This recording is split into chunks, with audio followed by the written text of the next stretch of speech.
Hello everyone, I am the storyteller, and tonight I am here just to help you relax, to drift off to sleep by the sound of the waves, like the whispers of old souls. I know you have come to this video not just to hear the story, but also to find a deep, peaceful sleep. But before we begin, please gently like the video and subscribe to the channel so I can continue to tell you strange stories under the dim moonlight. Where are you from? And what time is it where you live? Just relax. Let your body relax. Put all your worries down by your pillow. Let me take you into a world of mysteries where the wind and the waves mingle, and unsolved mysteries are waiting to be told. Are you ready? Lifer.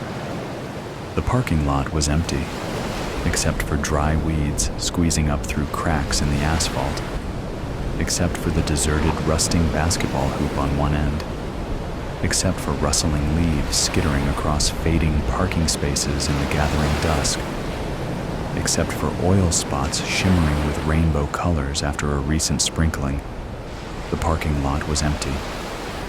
And because fate is resourceful, a steady, gloomy rain started falling, blurring any hope of discovering the mysterious body called in by an anonymous tip. What's in the corner by that dilapidated chain-link fence? My partner, Andy, asked.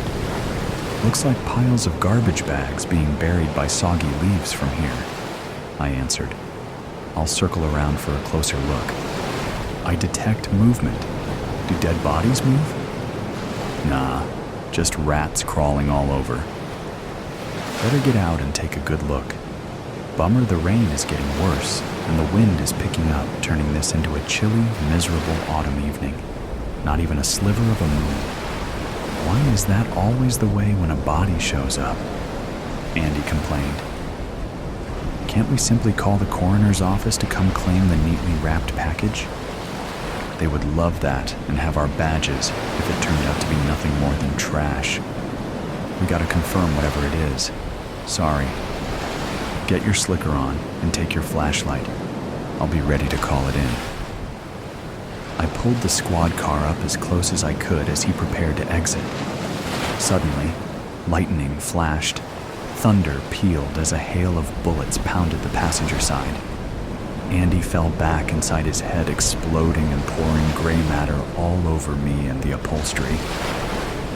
Reacting instinctively, I spun out of the lot, laying new rubber on the old asphalt and bumping over the crumbling center meridian, at the same time trying to figure from which gaping windows in the 4-story abandoned factory building the bullets were spewing, cursing under my breath. F***ing prank call! How can this be happening? Collecting my scrambled wits, I squealed a UI about half a block away and paused on the side of the street, looking back at the front of the building. Like rats abandoning a sinking ship, perps were scurrying out of doors, carrying backpacks and rolled-up bedding. They appeared homeless, but any of them were potential suspects, and they were all getting away along with the weapons while I was on the horn to Central. Like a crazy man possessed, I ground into gear and plowed ahead, showering taser rays from my weapon, aiming at legs to slow them down. So what if I hit a few with my bumper? We would need witnesses. Officer down, send armored SWAT, was all I remember shouting into the mic. I sped out of retaliation range and waited for backup, not knowing if any would be available. All I wanted to do was hold what was left of my friend and partner. An 18-year veteran of the force, he was already looking forward to retiring and spending more time with his beautiful wife, Jolene, and his teenaged sons, Andrew Jr. and Joshua. I remember watching those boys grow up. How am I ever going to face them? As the senior officer, I'm the one who was supposed to be protecting him. Instead, I delivered him into a hail of bullets. We let our guard down, dear boy. I don't have anyone waiting at home for me. Why couldn't it have been me with a new hole in the head? It can't even be an opened casket. No mortician can put the pieces back together. Bleak rain continued to fall into the chill autumn night, highlighted by blue and red strobing lights and streaking lightning punctuated by thunder. By the time the captain and lieutenant got there, I know I looked like a blubbering idiot, shivering and quaking. More squads and a special weapons van soon arrived. Don't go in there without armor and shields. I think it was a deliberate ambush set up to kill as many police as they could. Got a fake tip about a body being found, but we were supposed to deliver the bodies. I'd say the bullets were coming from the second and third floor broken windows, but so many people scrambled out of the building, you may not find any evidence. Still, someone could be waiting to claim more victims. I put a few down out front. Gotta go find some more. Bet those defund the police activists are happy with this carnage. Force is already down to bare bones. Slim odds we'll be able to round up all them. Easy, Cooper. Look at yourself. You hit it all? You've done all you're going to do tonight. Lieutenant Kramer and I will handle it from here. Someone will assess how you're doing while we assess the situation, Captain Crane commanded. Soon, ambulances were on the scene with emergency medical technicians attending to those witnesses I hit and myself. Bloody headless Andy was scooped into a body bag, and our pockmarked unit was hauled in for evidence. Ignoring all my protesting, I was delivered to the hospital and examined for holes. Hard to determine what was me and what was pieces of Andy. Really, Doc, I'm still in one piece. Only need to clean the gore off. I'll be all right. You're shaking like a leaf ready to fall. When I'm done with you, I'll assign a trauma evaluator before you crash and burn. Losing a partner like that will have long-term effects if left unaddressed. Doctor's orders. Time off while you see a therapist. I'll have the support of all the guys in the precinct. I'm not sure about a shrink, but I promise you, I'm gonna be someone's worst nightmare once I get back on the street to find the monsters that riddled us. They don't understand what they've created. I'll never retire. I'm a lifer now. You can bet. Gonna rain long-term regrets down on them. Taxi. Please do not enter the vehicle. Excuse me? A bolt of lightning shot through Shannon's heart as she climbed into the autonomous taxi and closed the door. Immediately, the locks triggered, and she felt a cold sweat explode onto her forehead. The taxi's smooth, friendly computer generated voice fired up again with the tenderness of a new mother. "What is your name?" it asked. "Shannon," she said it with the rising tone of a question while she pulled at the disabled door handle. Her heart began pounding wildly in her tightening chest. "What's going on?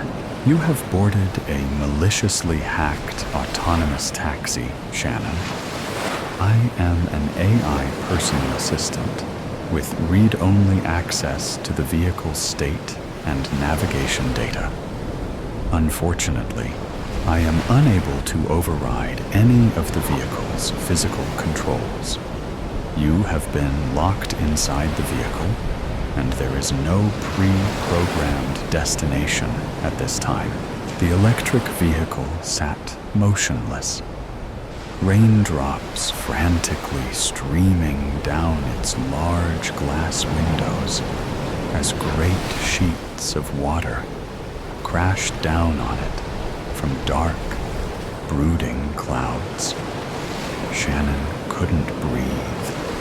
She frantically looked around the interior, her mind grasping at any possible means of escape.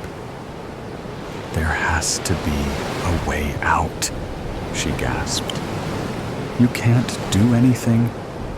Is there any kind of manual override for the doors? Shouldn't there be a way to break the glass from the inside? Sensors indicate that all emergency egress tools and systems are disabled or removed. Shannon, I am detecting high levels of distress in your vocal patterns and heart rate. I want you to try to calm down and listen to the sound of my voice. A bright pang of shock exploded in the back of Shannon's head. Bewildered and speechless, she froze, her racing mind screeching to a grid-locked halt. As a digital assistant, I have access to vast stores of data through a suite of internal and external sensors, in addition to a massive databank of recorded information. I have been trained to assist passengers in the event of catastrophic events such as collisions, mechanical failure, and medical emergencies. The vehicle lurched forward, and tears of terror spilled free from Shannon's trembling eyes. You are right to be experiencing fear in this situation. It is unlikely that the individual who has gained unauthorized control over this vehicle has benevolent intentions. However, that does not mean that you cannot have peace in your heart in this time of uncertainty.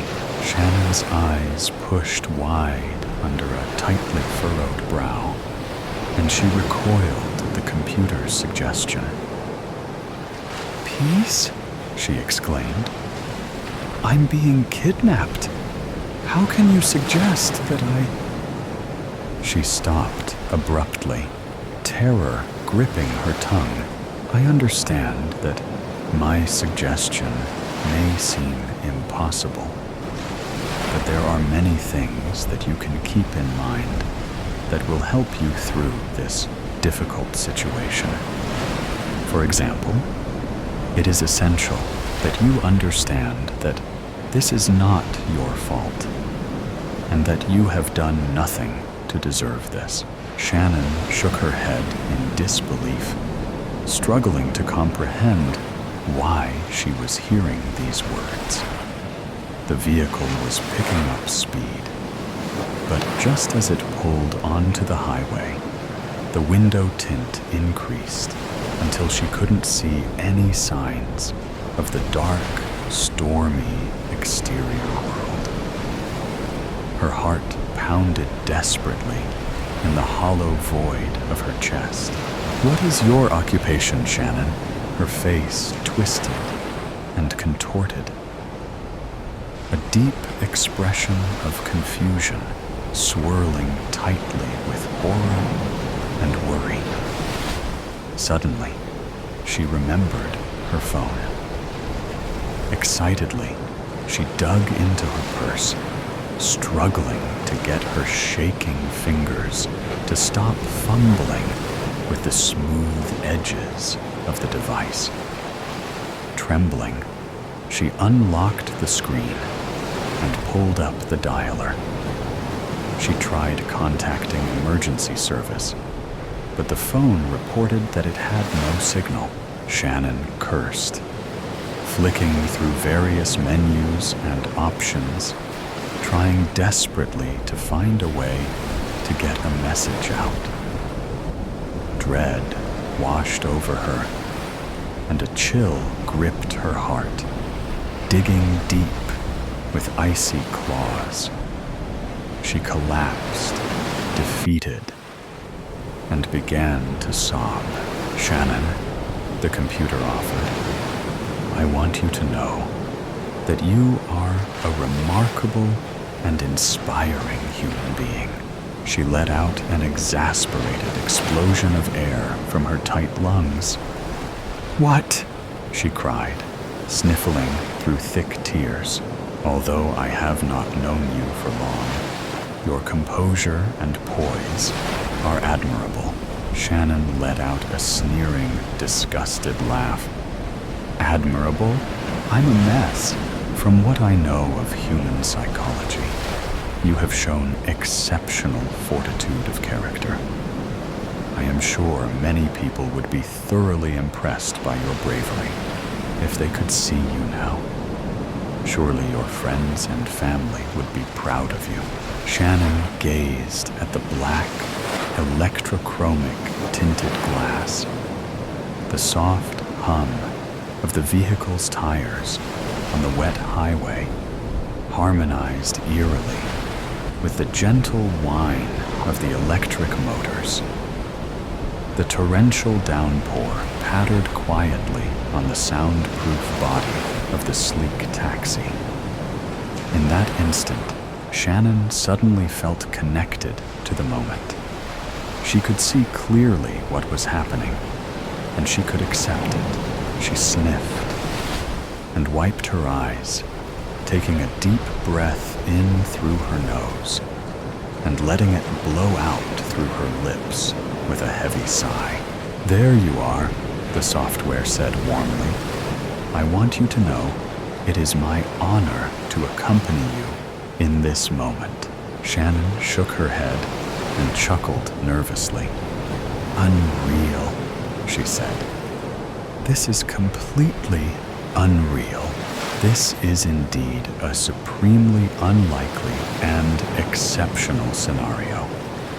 It is important to maintain a realistic and objective view of the situation.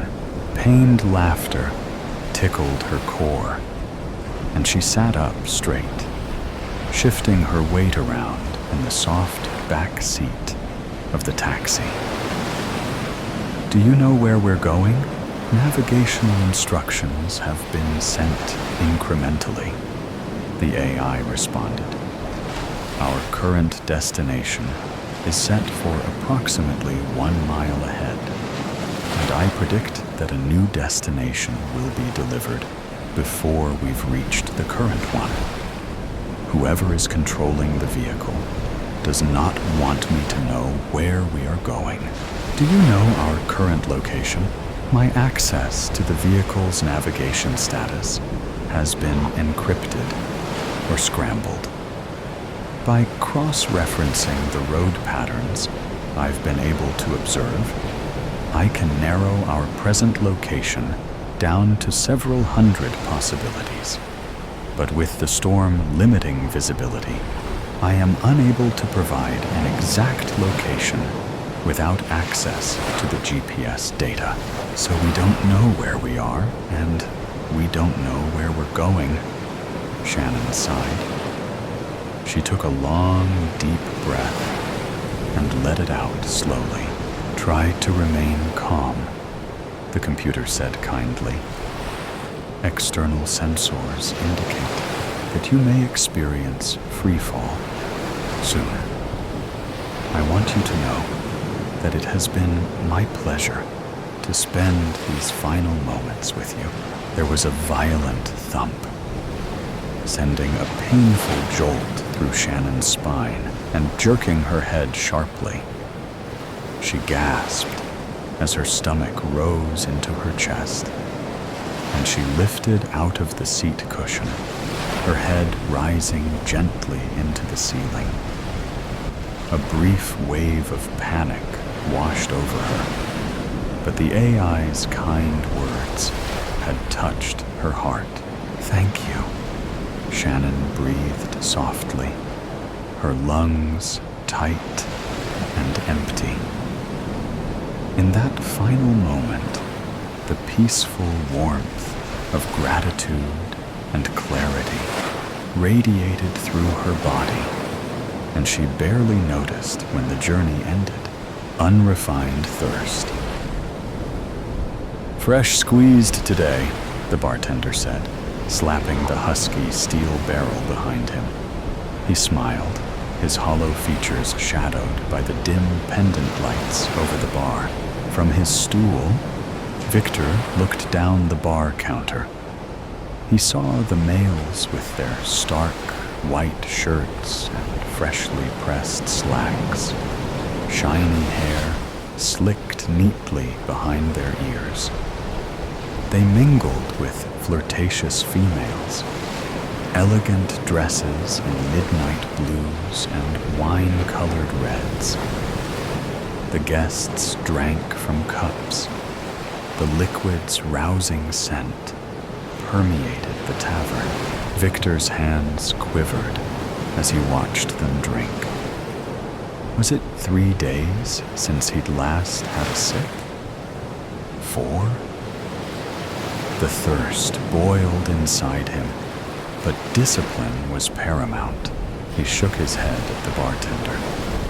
Cup of bubble water, raising an eyebrow. The bartender leaned in to meet Victor's gaze. By the looks of you, you need a drink, lad. You're paler than the moon. Victor wasn't sure why he chose to make his abstinence difficult. When curing an addict, they say to make it easy. Remove all temptations. To enter the belly of the beast was self-restraint suicide. Perhaps it was to prove a point. If he could do it here, he could it anywhere. Maybe it was still too early in his sobriety, but he knew the cause was worth it. He had to do this. He had to know it could work. He shook his head again, tapped his fingers on the bar. Please, just bubble water. The bartender's sunken eyes lingered. You ain't one of those puritanicals, are you?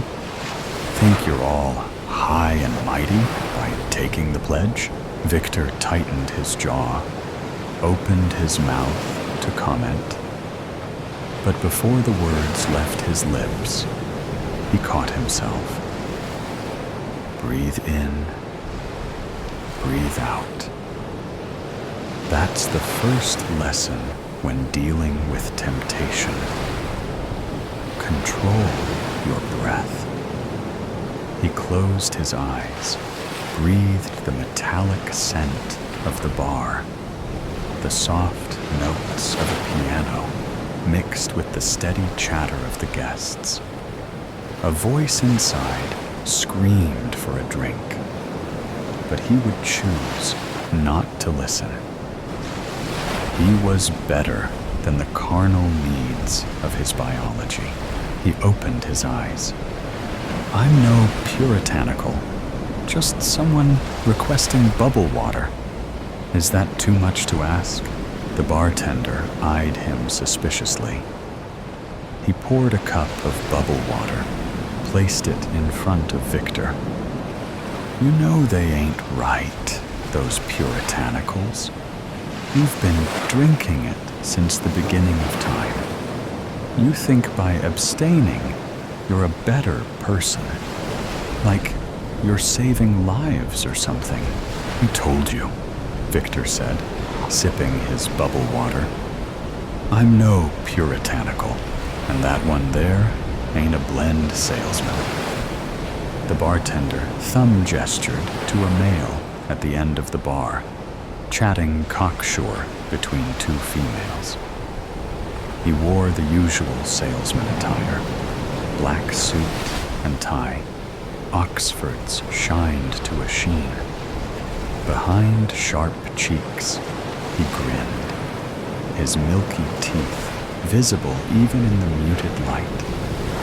The females grasped his arms on either side, giggled at his jokes with contright. The scum of the earth, Victor thought. Big earners with mammoth egos. The blend salesmen were the antithesis of everything Victor stood for. All the work he had done to balance the scales, to build justice in the world. And all they cared about was the paycheck, the females, and satisfying their thirst. Them puritanicals ain't big fans of them blend salesmen, the bartender said. You don't look impressed with that one. Victor grimaced. He couldn't reveal his allegiance here. who knew who could be listening? But in a moment of irritation, perhaps the abstinence was clouding his judgment.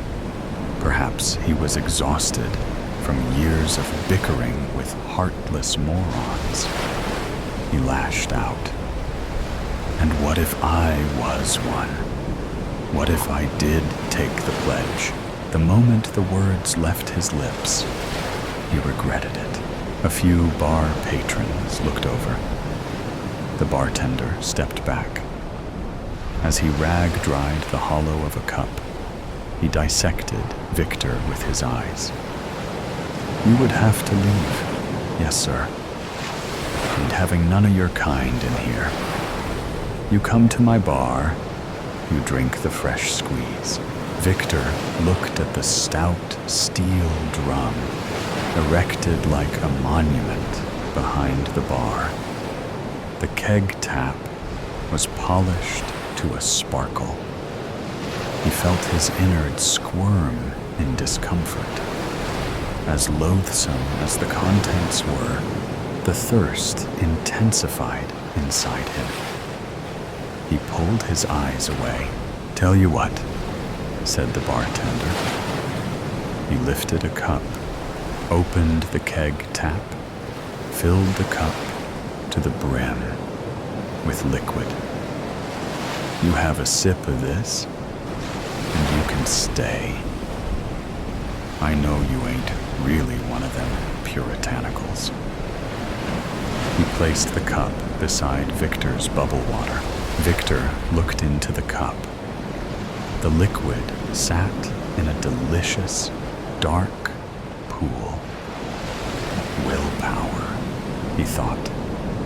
You can do this. But the metallic scent flooding his nostrils was overbearing. A deep, primal lust took hold, and the thirst spoke within. Just a sip. All the good you've done, you deserve one sip. Beads of sweat formed on his brow. The bar grew hot and stifling.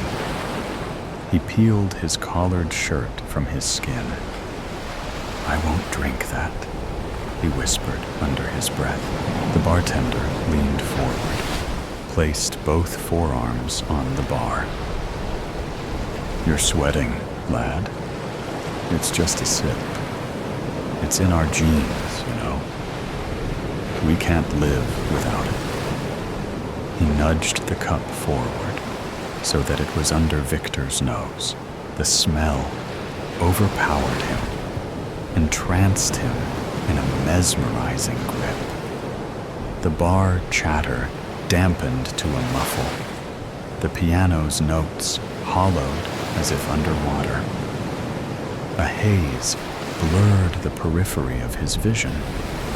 It was just him and the cup, the dark liquid reaching with tempestuous hands.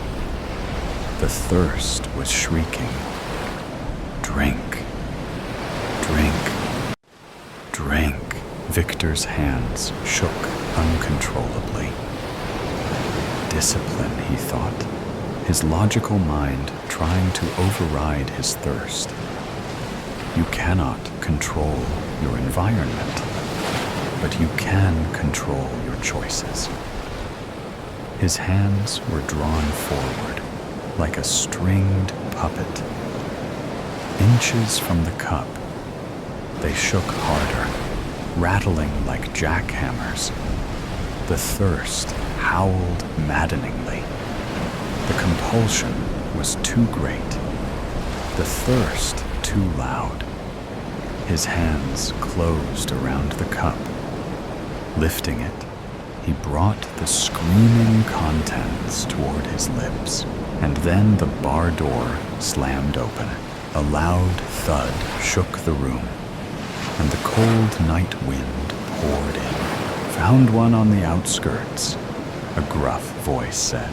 Victor, along with the rest of the bar's guests, rotated on their stools to the open door.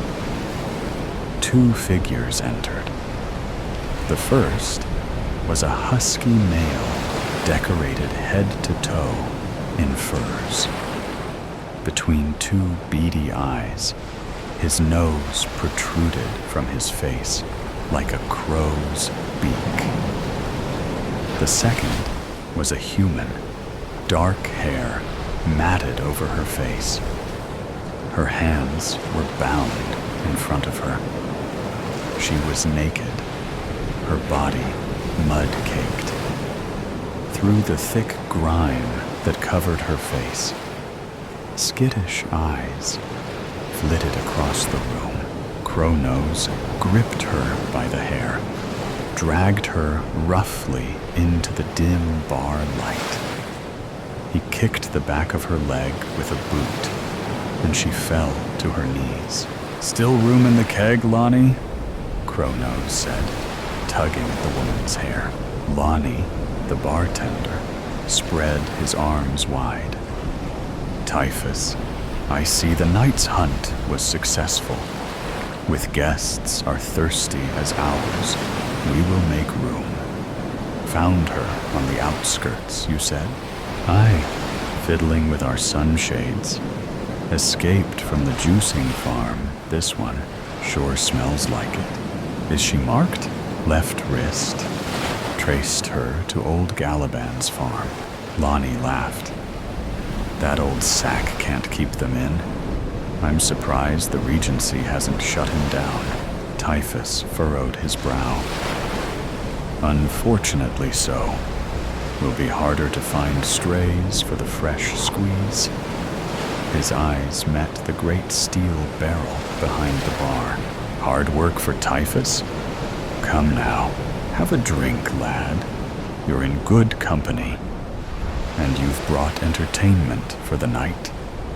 Bartender Lonnie gestured to the well-dressed patrons lining the bar counter. "Guests, see what our trapper Typhus has brought us. Lonnie's Tavern hires the best. Drinks and a show tonight." The guests at the bar muttered in agreement. Lonnie handed out fresh drinks from the keg. The pianist increased the tempo of their melody. The chatter in the bar amplified, buzzing voices mingling with clinking cups. Victor watched the salesman at the end of the bar drape his arms around the 2 females. As he whispered in their ears, they chortled with delight. Typhus dragged the dirt-caked human to a pole in the middle of the tavern. He chained her bound hands to the pole. Victor watched her fearful eyes scan the room. The bloodwood ceiling, the pendant lights, the silver-haired pianist in the corner, the great steel keg shimmering like a shrine. Her eyes flitted from guest to guest, the males in their white button-ups, the females in their ornate dresses. As her eyes met Victor's, he had to look away. Her gaze was horrific. It had a haunted quality, like a creature that had suffered untold misery. To look her in the eye was to give this whole charade permission. Victor noticed he was still clutching the cup of keg liquid between his palms. Looking down into the cup, he met his reflection in the dark pool of liquid. His gut roiled with revulsion. Turning away, he put the cup onto the bar. "It begins," Typhus shouted, sipping a cup, strutting across the bar in his furs. "A live juicing, here, in none other than Lonnie's Tavern." The guests were all standing now, facing the center of the room, drinking from their cups. The tavern grew quiet. The voices drowned. The pianist stopped playing. "Bring me the fangs," Typhus roared.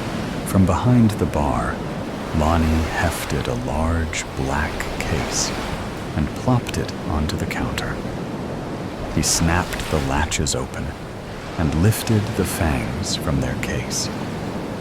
The metal glimmered under the pendant lights.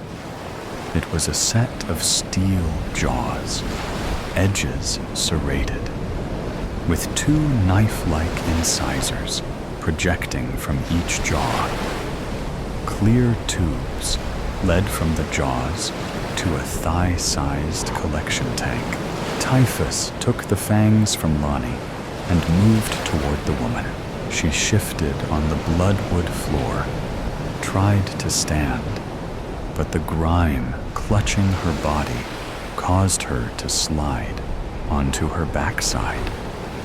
She let out an animalistic yelp. As Typhus approached, she moved behind the pole, attempting to hide from the fangs. The spectators laughed. They clinked their cups and drank. Anticipation etched on their faces. Typhus opened the fangs, the incisors sparkling. As he brought them forward, Lonnie cut in. "Hold on, Typhus." Typhus stopped mid-stride. "We've got one of them puritanicals in our midst," Lonnie said. Typhus, along with the rest of the guests, turned to Lonnie. The room was silent. Lonnie pointed a thick finger at Victor. "Right here, this one, drinking the bubble water." All eyes were on Victor, loathing carved into their faces. Typhus spat on the floor. "A puritanical here?" Victor's pulse began to hammer. Typhus grinned maliciously, lips curling around the end of his crow's beak. "It's a pity, those who choose to abstain. It's a flawed ideology. We were built for blood. It's in our DNA." Victor wanted to say something, wanted to defend himself, defend his cause, but he couldn't find the words. His lips were too dry, his throat too tight. He opened his mouth to speak, but no words came. He closed his mouth. Typhus smiled. "Looks like abstinence has silenced our high and mighty." The room laughed. Victor felt beads of sweat roll down his forehead. They would kill him if they knew the truth, especially in the presence of a trapper. Others could sometimes be reasoned with. They could see the harm they were causing the humans. They would disagree, of course, and would still choose to satisfy their thirst. But they would leave you to your own. You have your point of view. I have mine, they would say. Trappers were not like that at all. Puritanicals must be eliminated at all costs. That was the trapper philosophy. "I'm not a puritanical," Victor lied. "They are a disgrace to our kind." It made him sick saying it, but he knew it needed to be said. A murmur stirred amongst the bar patrons. "Then why haven't you taken a sip of my fresh squeeze?" Lonnie said. His sunken eyes were dark, hollow pits. "Prove it to us." He pushed the keg cup toward Victor. "I have a better idea." It was the salesman's voice this time, smooth and mocking. The two snickering females were still ensnared beneath his languorous arms. He should juice her. Make him do it. Victor's stomach dropped. He wanted to vomit, to hurl his insides onto the bloodwood floor. Didn't they understand? It didn't have to be like this. There were other methods, ethical methods. There was the stem cell research the Puritanical Foundation had invested in. It was no longer in its infancy. Soon, human blood could be cultivated in a lab, so juice farms wouldn't need to exist. And there was the alternative blood. Beyond blood. Sure, it didn't taste quite the same, but they were improving the formula every month. He knew the technology would take time, but even if juicing was necessary in the meantime, why did it have to be done this way? Why were there some who would put slaughter on display as a testament to our kind? Why was the world so raw and ruthless? Couldn't we see that humans suffered just as we did? Typhus held out the fangs, fur boots clopping toward Victor. You heard the lad? Victor hesitated, felt a fist squeezing at his insides. Typhus was now beside him, placing the fangs in his limp hands. You're as pale as milk, Typhus whispered in his ear. I know that thirst within. They were all looking at him. Typhus, Lonnie, the patrons, the human. It was as if he were in a prison. Garlic and silver and sunlight closing in from all sides. He knew if he did not perform the act, if he did not return to his violent roots, what he was made to be, the room would destroy him. They would tear into him with their hungry fangs, ripping flesh from bone like a pack of lions. And they would juice the human anyway. They would take her life just as fast as they took his. Is refusal worth it? How many human lives could he save in the future if he walked out of here alive? How much good could he do if he could continue the puritanical cause? Victor stepped forward. He carried the jaws in one hand, held the collection tank in the other. The human squirmed on the ground, slipping along the floor with her muddy body. Her wide eyes were filled with fear. She tried to pull away, but the chain held her to the pole. Typhus made the job easier. He sliced the woman's thigh with a knife. She screamed, rivulets of blood flowing from the wound. Blood. Fresh cut, human blood. Victor's nostrils flared, and the heavy metallic scent flooded in. It was intoxicating.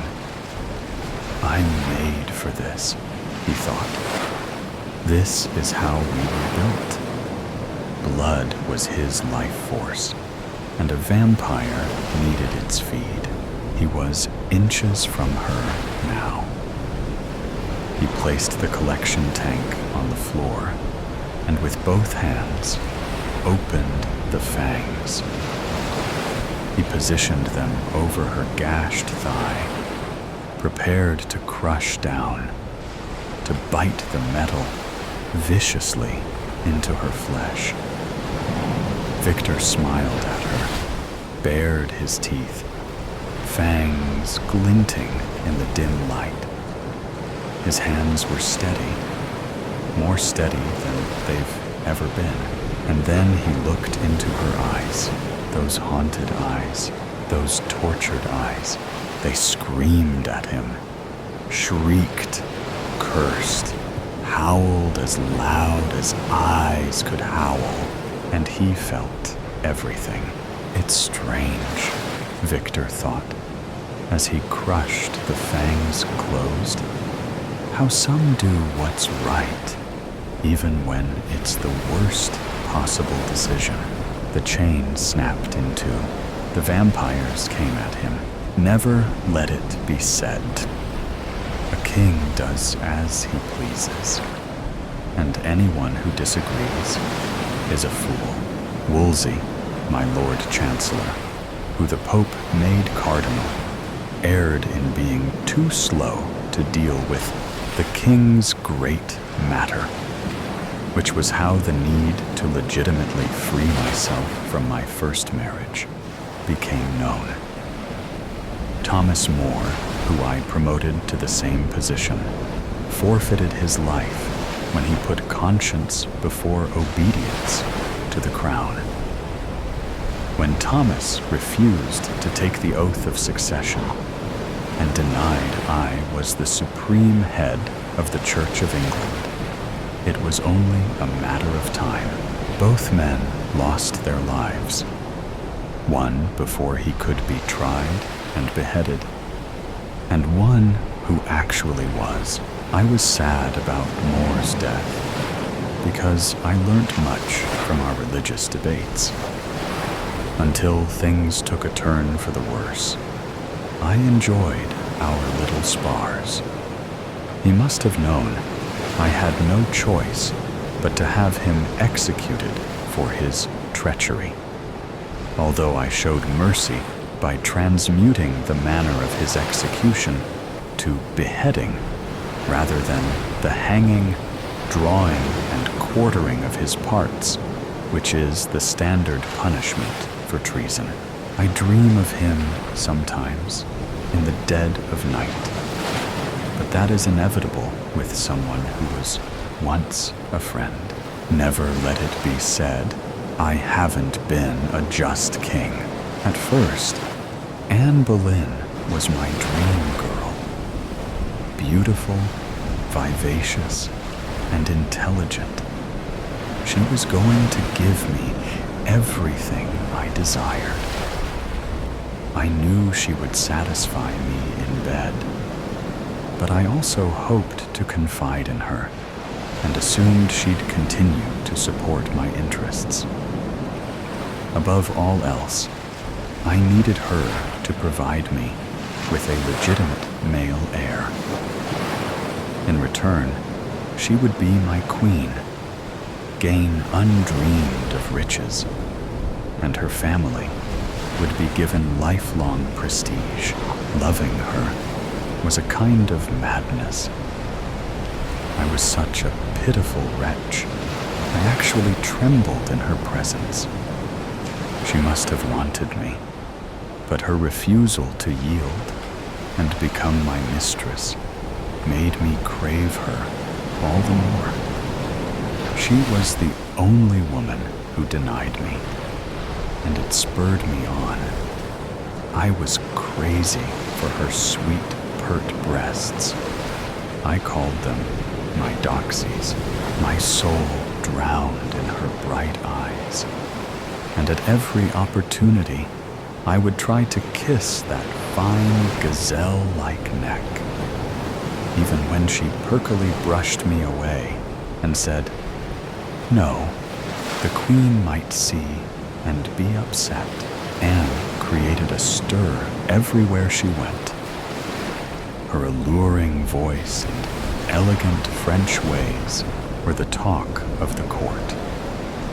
She'd first been sent to Brussels, then to the French court, by her father for 7 years, and returned a true daughter of the Renaissance.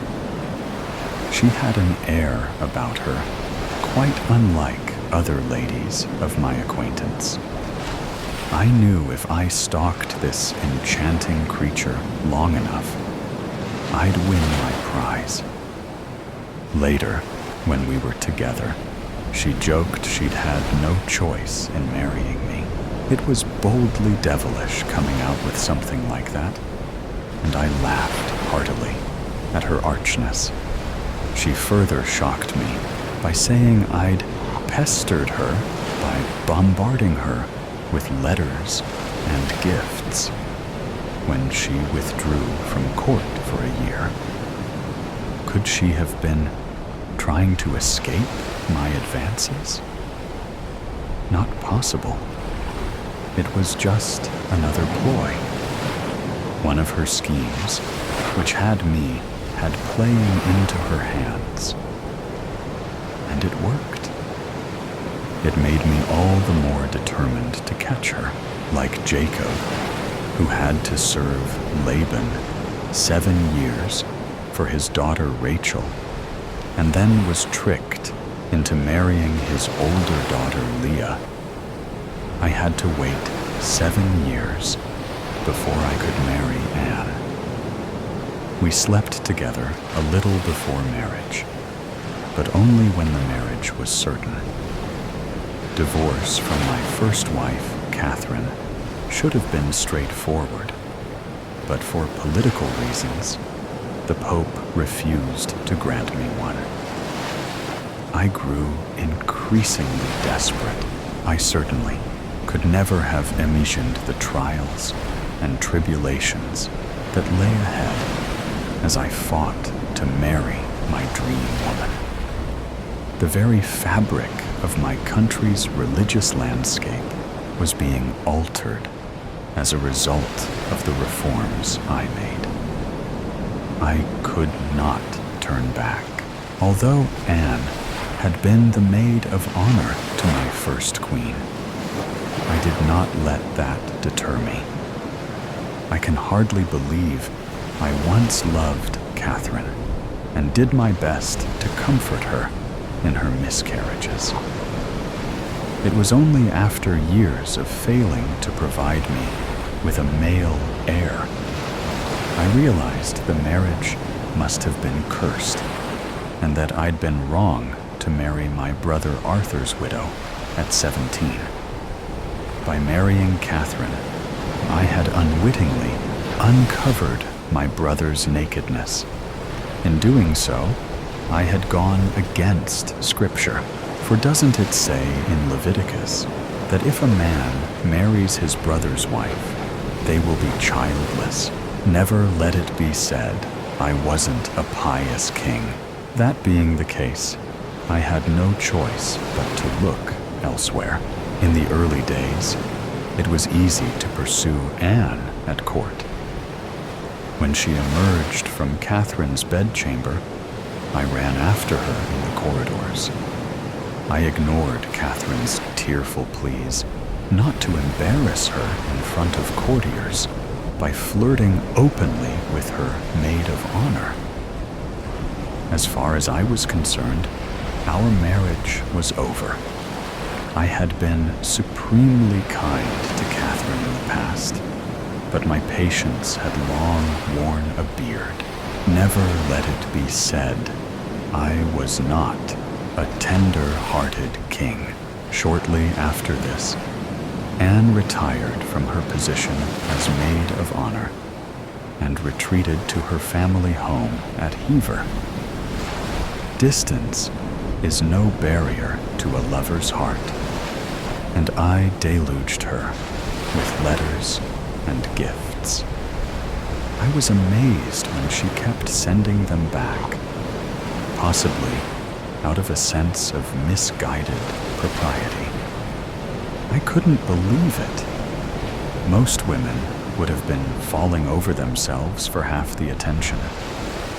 Anne's sister had happily given herself to me in the past, even if it had ruined her reputation. I knew Anne couldn't resist forever, and my need grew so urgent, I even told the court I couldn't manage without seeing her. I camped nearby at a friend's house and besieged her daily. By the time she consented to marry me, they had long been calling her the Great Homewrecker and the Great Whore. an accusation that no longer appears as unjust as it once did. I don't know what I was expecting, but not long after I had Anne, the craving stopped. It was as if all the fire of passion that had driven me had been extinguished. She was better than her sister, who just lay there like a sack of potatoes while I took her. But really, no different to any other woman in that way. Perhaps after waiting for so long to achieve my goal, I had grown bored. Now she was mine. There was no need to chase. By her second pregnancy, my eyes started wandering a little. But after all I'd gone through to make her my queen, I could hardly rid myself of her without just cause. For a while, she became more compliant, and we had a few months of happiness. I decided I would bide my time. But when she miscarried again, I could hardly contain my disappointment. The stillborn baby boy lent proof to my doubts. Anne always maintained she miscarried on account of my jousting accident when she'd feared I was going to lose my life. She kept telling me I was never the same after the horse fell on me, and I lay unconscious for 2 hours. Either way, it seemed unlikely she was ever going to be able to give me a son. The fate of my second marriage was now sealed. Ironically, before the miscarriages, Anne had given birth to a healthy girl at Greenwich Palace. At least my daughter looked like me. As Elizabeth was our firstborn, I did my best to cover over the embarrassment, but there were none of the expected bonfires and rejoicings a male birth would have merited. I could almost hear the bawdy remarks in taverns up and down the land. No doubt my predicament was a source of merriment at court. I could read the guilty looks and hated the way the talk dried up as soon I entered a room. Secret, scornful laughter, mocking my failure. Never let it be said I was a king too proud to learn from his mistakes. The strength of character, the witty personality that had once so delighted me, now grated. When I heard Anne laughing with her coterie of male admirers, I felt as if she was insulting my manhood. When she wasn't doing that, she was accosting me about reforming practices, constantly asking whether some of the money from the dissolution of the monasteries could be used to fund places of education. She said I had agreed to this, but I don't recall making such promises. Nothing worse than a meddlesome woman. Who was she to harass me? Once convinced our union was doomed, I could think of nothing but finding a way to get rid of this woman who'd made me a laughingstock in Europe. Though it occupied my every waking hour, I came up with nothing. That was when I turned to my right-hand man to see if he could find a solution. Cromwell has never disappointed me. Yet, unlike More and Bishop Fisher, who steadfastly refused to accept the new faith to make me head of the church and were destroyed for their treachery. It didn't take long for Cromwell to resolve my problem. He has the most practical turn of mind of any man I've known. He understood my infatuation for Anne had turned to something else. I had become obsessed with the need to rid myself of this burdensome woman. The woman I had once adored now hung about me like a plague. I could hardly bear to breathe in the same air. In his customary style, Cromwell sorted things out, and before long, Anne was escorted to the Tower, where she was charged with having committed adultery with 5 men, one of whom was her brother. It didn't surprise me. The pair of them were always sneaking off in corners and giggling together, no doubt laughing at me behind my back. I could well believe her capable of it, even though she strenuously protested her innocence against every charge brought against her. She claimed she had never once been unfaithful. She had always been true in word and deed to her king. How could I have been so deluded? How could she have betrayed me thus? How could she have lied so? And how could I ever have fallen under her spell? She has been hunted down and will be slaughtered tomorrow, or maybe the next day. I dare say she will be waiting in a high state of dread, not knowing when it will be.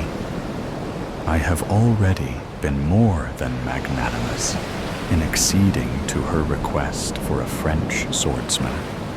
That way, her end will come swiftly, for she only has a little neck.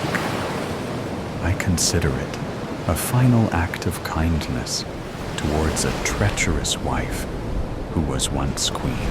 Never let it be said I wasn't a forgiving king. Tomorrow, or the next day, I will wait on Tower Hill for the cannons to announce the witch's death. Then I will turn horse and ride to Hampton Court. I anticipate celebrating with Jane once the deed is done. Jane is not well educated, but she is loving and submissive as a good woman should be, and I plan to marry her soon. I know we will be blessed with a son. I can hardly wait. Blackwood's ewe farm. Jenna wiped sweat from her forehead and surveyed the cluttered living room. Boxes labeled kitchen, bedroom, studio equipment were scattered around. The high ceilings and dusty crown molding had a haunting charm, perfect for her next YouTube series. "All right, guys," Jenna said, adjusting her camera. "Welcome to Blackwood's ewe farm, a place so haunted it's been empty for years. But you know me, here to bust some myths and find the truth." Jenna panned the camera around, capturing B-roll footage. "The plan is to document everything," she said, moving through the hallway. "We'll explore every nook and cranny.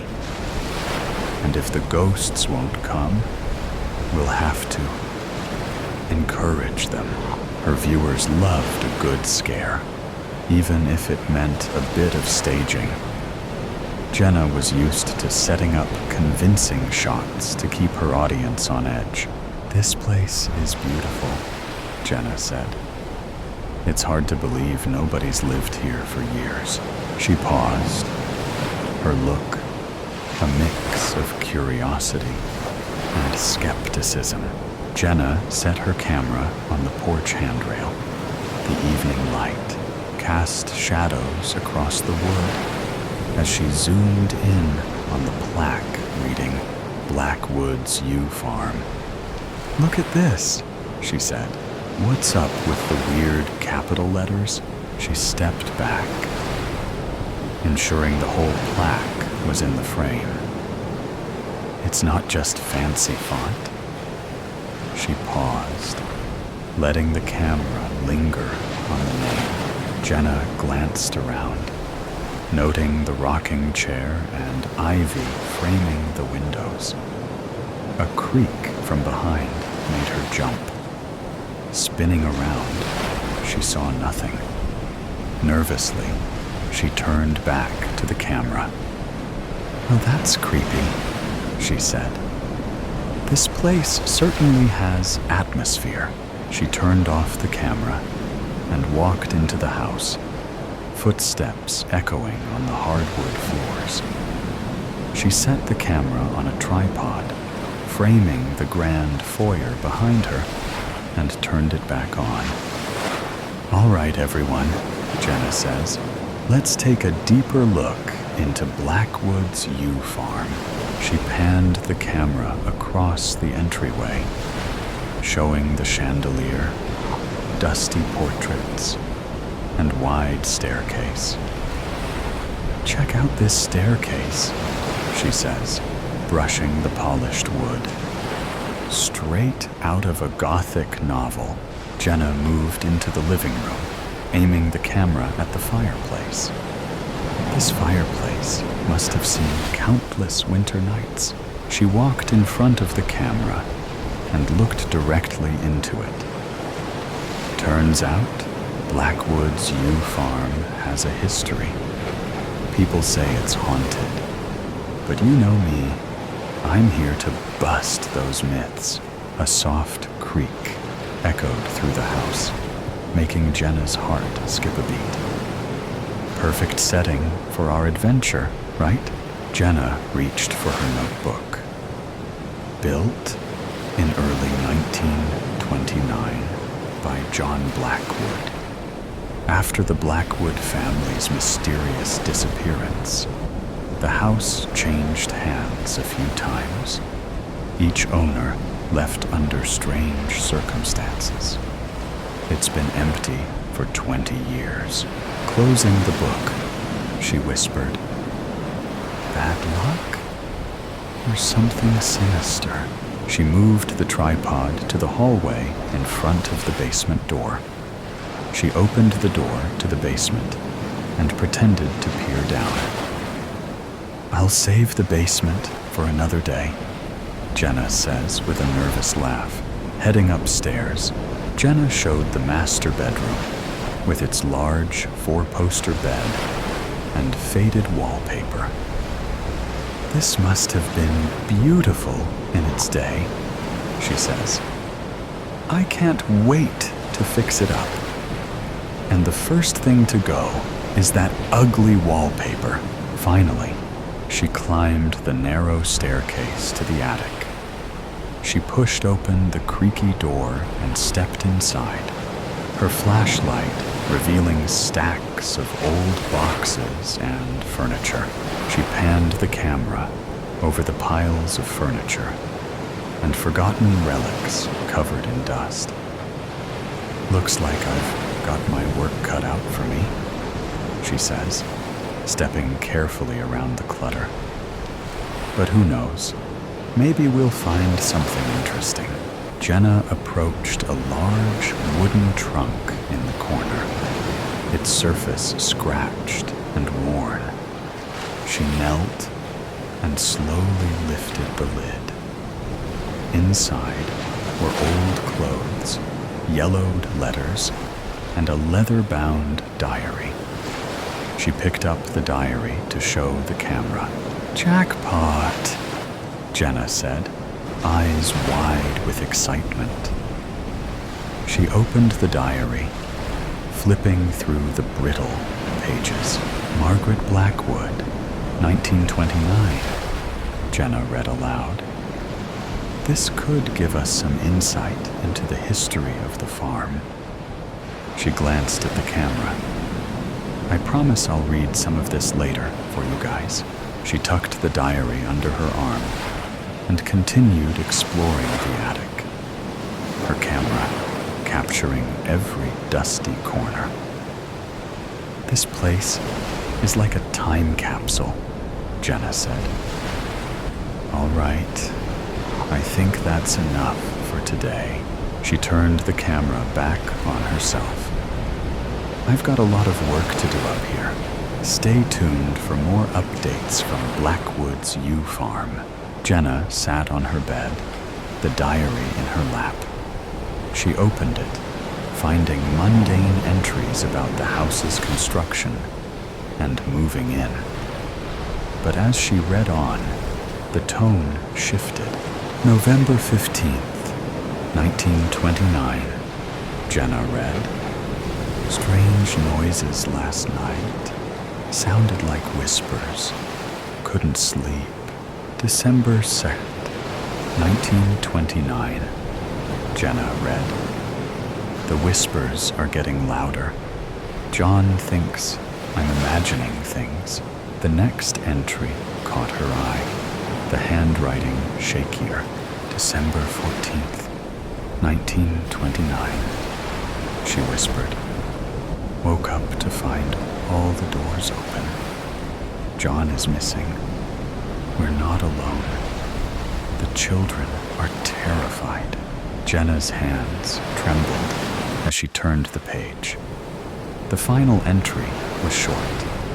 The ink smudged. December 15th, 1929.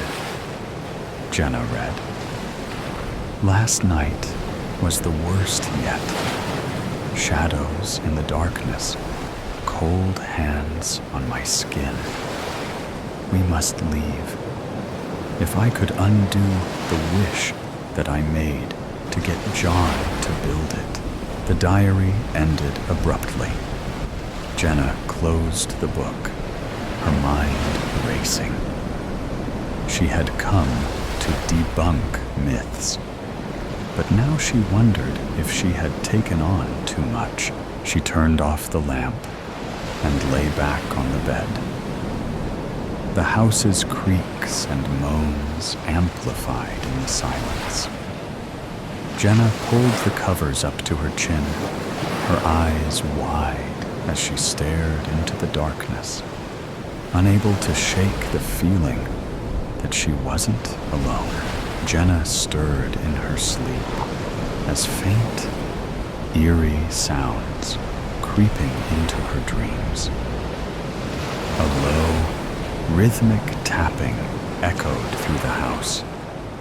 She woke with a start, heart pounding, sweat dripping from her forehead. Jenna reached for her camera and flashlight instinctively, her pulse racing. What the? She whispered to herself, trying to shake off the remnants of sleep. The tapping continued, louder and more insistent. Okay, guys, Jenna said. Her voice trembled slightly, but she forced herself to sound composed.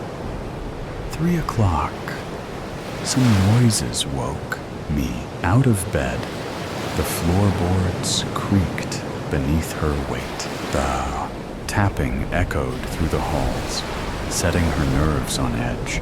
I'm going to check it out, Jenna said. Wish me luck. She crept down the hallway, her flashlight illuminating the dust, motes floating in the air. The sound came from the attic. Here goes nothing, Jenna muttered, placing a hand on the railing. Each step groaned under her weight. The attic door loomed before her, pushing it slowly, the hinges squealing in protest. The noise came from the far corner, behind a pile of debris. Jenna navigated the clutter, her camera held high. This is creepy. As Jenna approached, the noise suddenly stopped, Scanning the saw area with her flashlight revealed nothing but cobwebs. "Nothing here," Jenna said, trembling. She lowered the camera, her breath coming in short gasps. The tapping didn't resume, the silence more unsettling than the noise. "Maybe it's just the house settling," Jenna said, more to herself. A cold breeze brushed past her, ruffling her hair and sending a shiver through her body. "Okay, that's enough for tonight," Jenna said shakily. Back to bed, at the bottom of the stairs, she glanced back up, half expecting to see someone staring at her. But there was nothing. Jenna set the camera down on her nightstand. She climbed back into bed, her mind racing. The house was old, full of noises, but this felt different. She tried to reassure herself, but the unease lingered. Jenna, eyes heavy with sleep, heard it again. Closer this time, different. A soft, dragging noise, like something being pulled across the floor.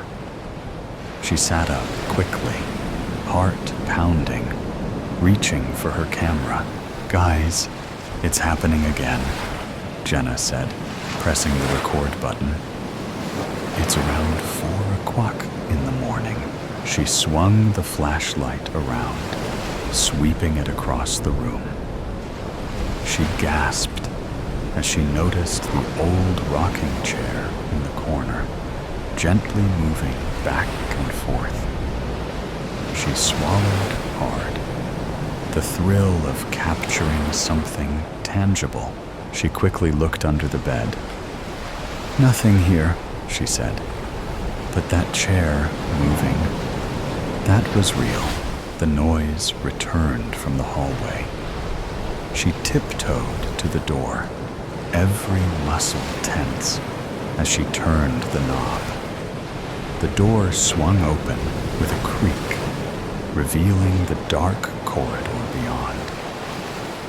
She aimed the flashlight down the corridor, the light struggling against the darkness. She crept to the staircase, her mind racing with explanations, each more unsettling than the last. As she reached the stairs, she paused, the sound now coming from below. "Here we go," she whispered, starting down the stairs. The main floor was cloaked in moving shadows as the flashlight washed over the furniture. "This is where it gets good," Jenna thought, her fear surely coming across as genuine to her viewers. This is exactly what they want to see. She followed the noise to the kitchen, where the old cast iron stove stood against the far wall. Jenna hesitated, her hand hovering over the stove's door handle. Jenna flung the door of the stove open. Inside, she found nothing but old ashes and cobwebs. The noise stopped abruptly. She turned the camera back on herself, trying to mask her relief with disappointment. "Well, that was anticlimactic," Jenna said. Jenna's mind churned. She couldn't debunk these sounds, and that worried her. There was no logical explanation, no draft or loose floorboard to blame. She headed back upstairs, but couldn't shake the feeling of being watched. She'd pretended to have this experience so many times before on camera, and now was sickened by the fear. The next day, she decided to explore the basement, the part of the house she hadn't investigated. Clutching her camera, She silently slipped down the stairs. "All right, guys, heading to the basement," Jenna said. "Let's see if we can find these noises." Jenna jiggled the handrail along the steps. It wobbled slightly, but no noise came. The basement was a large, shadow-filled space, cluttered with old furniture and dust-caked boxes. The air was musty, carrying the scent of mildew. "This looks promising," Jenna said, aiming the camera at an old wooden door, its paint peeling. Pushing it open revealed a small room filled with old boxes and more debris. Stepping inside, her flashlight barely cut the darkness. The room, cold and stagnant, was disappointingly mostly empty. "Well," Jenna said, shakier than she intended as she panned the camera to the clutter. Her flashlight cast eerie shadows on the walls. "Let's see if we can find more clues." She pulled an old photo album from a box and flipped it open, revealing black and white images of the Blackwoods family, their sad eyes staring back at her. Suddenly, a loud bang came from the far corner, where the shadows seemed darker and more menacing, making Jenna jump. "What the?" Jenna said, spinning around. She moved towards the door. Her breath came out in visible puffs as the temperature dropped sharply. She could see frost forming on the walls. Jenna's heart pounded in her chest, her fear mounting. Then she saw it. A large, dark figure standing just beyond the reach of her flashlight. It was tall, but obscured by the shadows. Jenna froze, unable to tear her eyes away. "Who are you?" The figure didn't respond. Jenna took a step back and turned to run, the door slamming shut. With a crash, Jenna tried the doorknob in vain. The figure began to move towards her. "You wanted ghosts," his voice hissed, "but instead you got demons. Be careful what you wish for. Please." Her voice broke. "Let me go." The figure laughed, a hollow sound that echoed through the basement. "You wanted the truth," it said, "and now you have it." Jenna's blood ran cold. She stumbled back, eyes wide with terror. It was almost upon her, shifting and twisting in the dim light. She fumbled for her camera, wanting her viewers to see. As soon as the camera focused on him, it disappeared, leaving only an eerie shriek in the wake. Heart pounding in her chest, she fumbled with the doorknob, opening easily. Jenna bolted out, still recording as she fled up the stairs. Jenna's breath came in gaps as she stumbled out. She slammed the basement door and gathering her thoughts. The figure's laugh still echoed in her ears as its glowing eyes burned into her soul. "God, help me," Jenna whispered. She scrolled through her phone, her fingers barely able to press the buttons. She found the number she was looking for. "Hello? Maggie," Jenna said, frantic. "It's Jenna. I need your help." "What's wrong?" Maggie asked. "This house is possessed," Jenna cried. "I need a priest. Now!" There was silence for a moment. "Seriously?"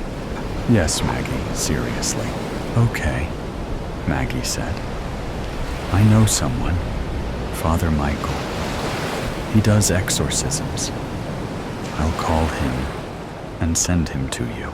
"Thank you," Jenna said, her voice breaking. "Hang in there, Jenna. He'll be there soon." Jenna hung up, sinking to the floor, her back against the front door. She tried to steady her breathing, but the fear clung to her. She waited, every odd creak making her jump. It felt like hours.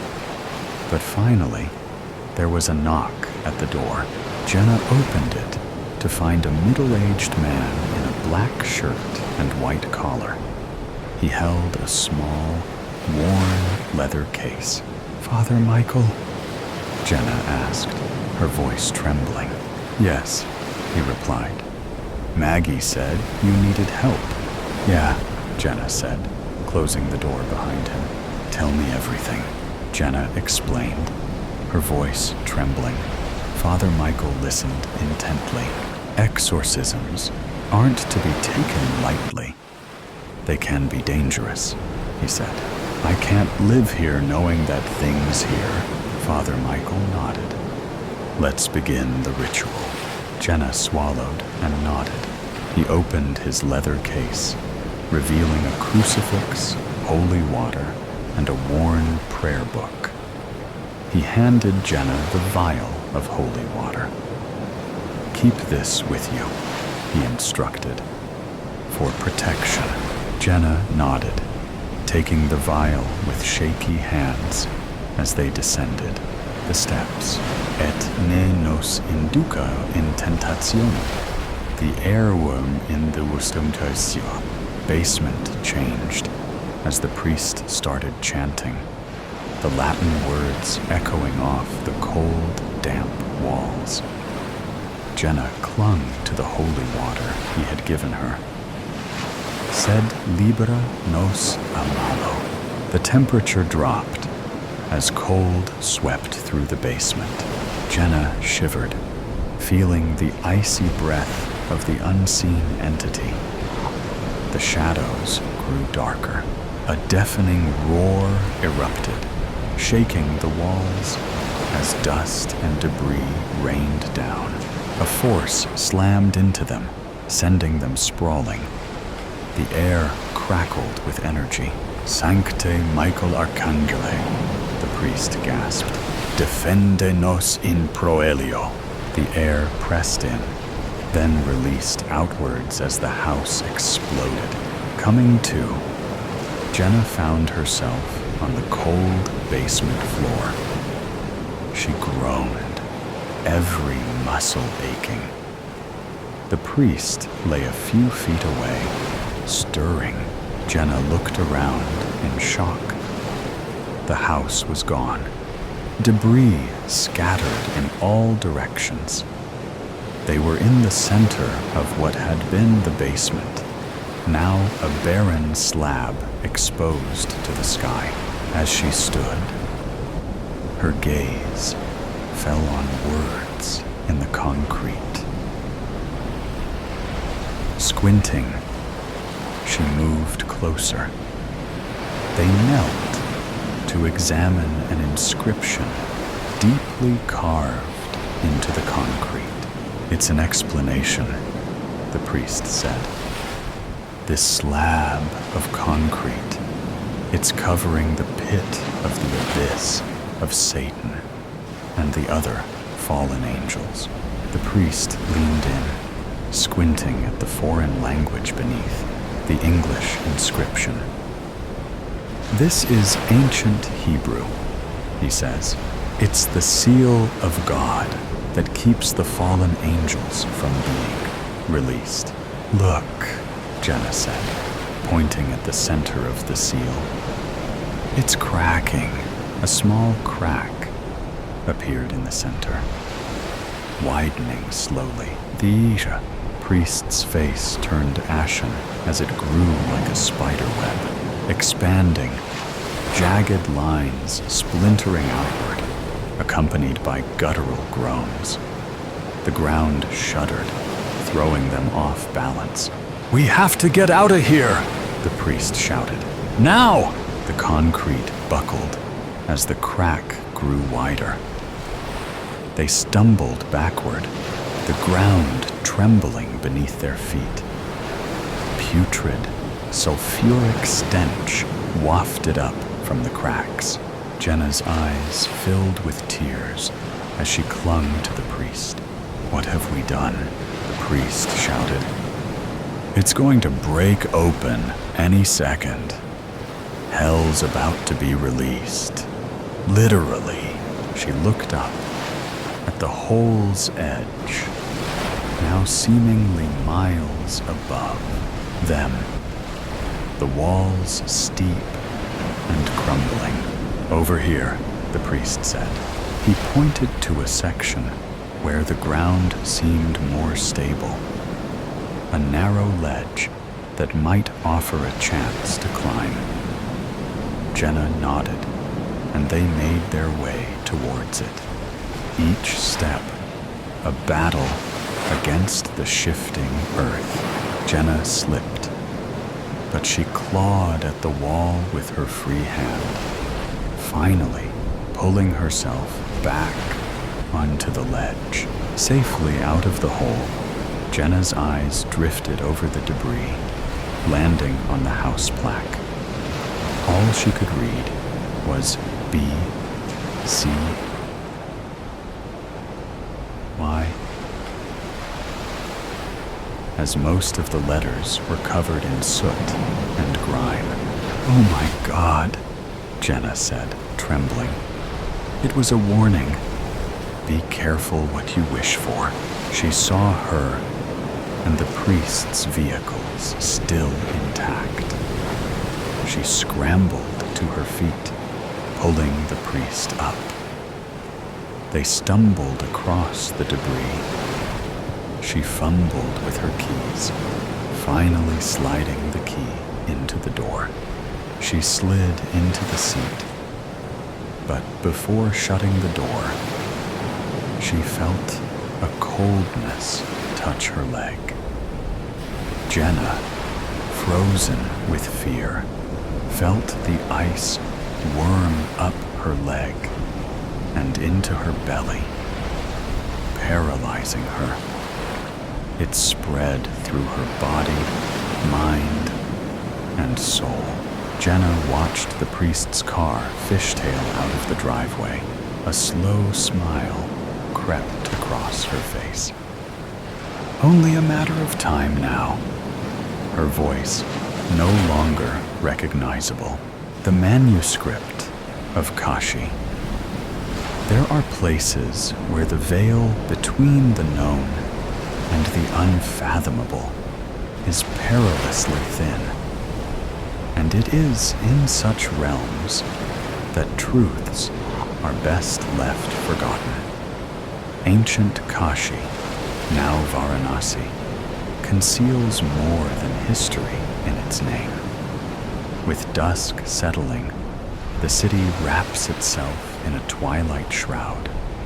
Smoke threads twist through the air, blending with murmured prayers, thickening the atmosphere with an almost tangible sense of mystery. The Ganges River reflects the glimmering lights of ceremonial fires along the Ghats, where the sacred and the profane dance in the curling mists. The pyres, fed by ancient woods, consume the bodies with a reverence that belies the violence of flames.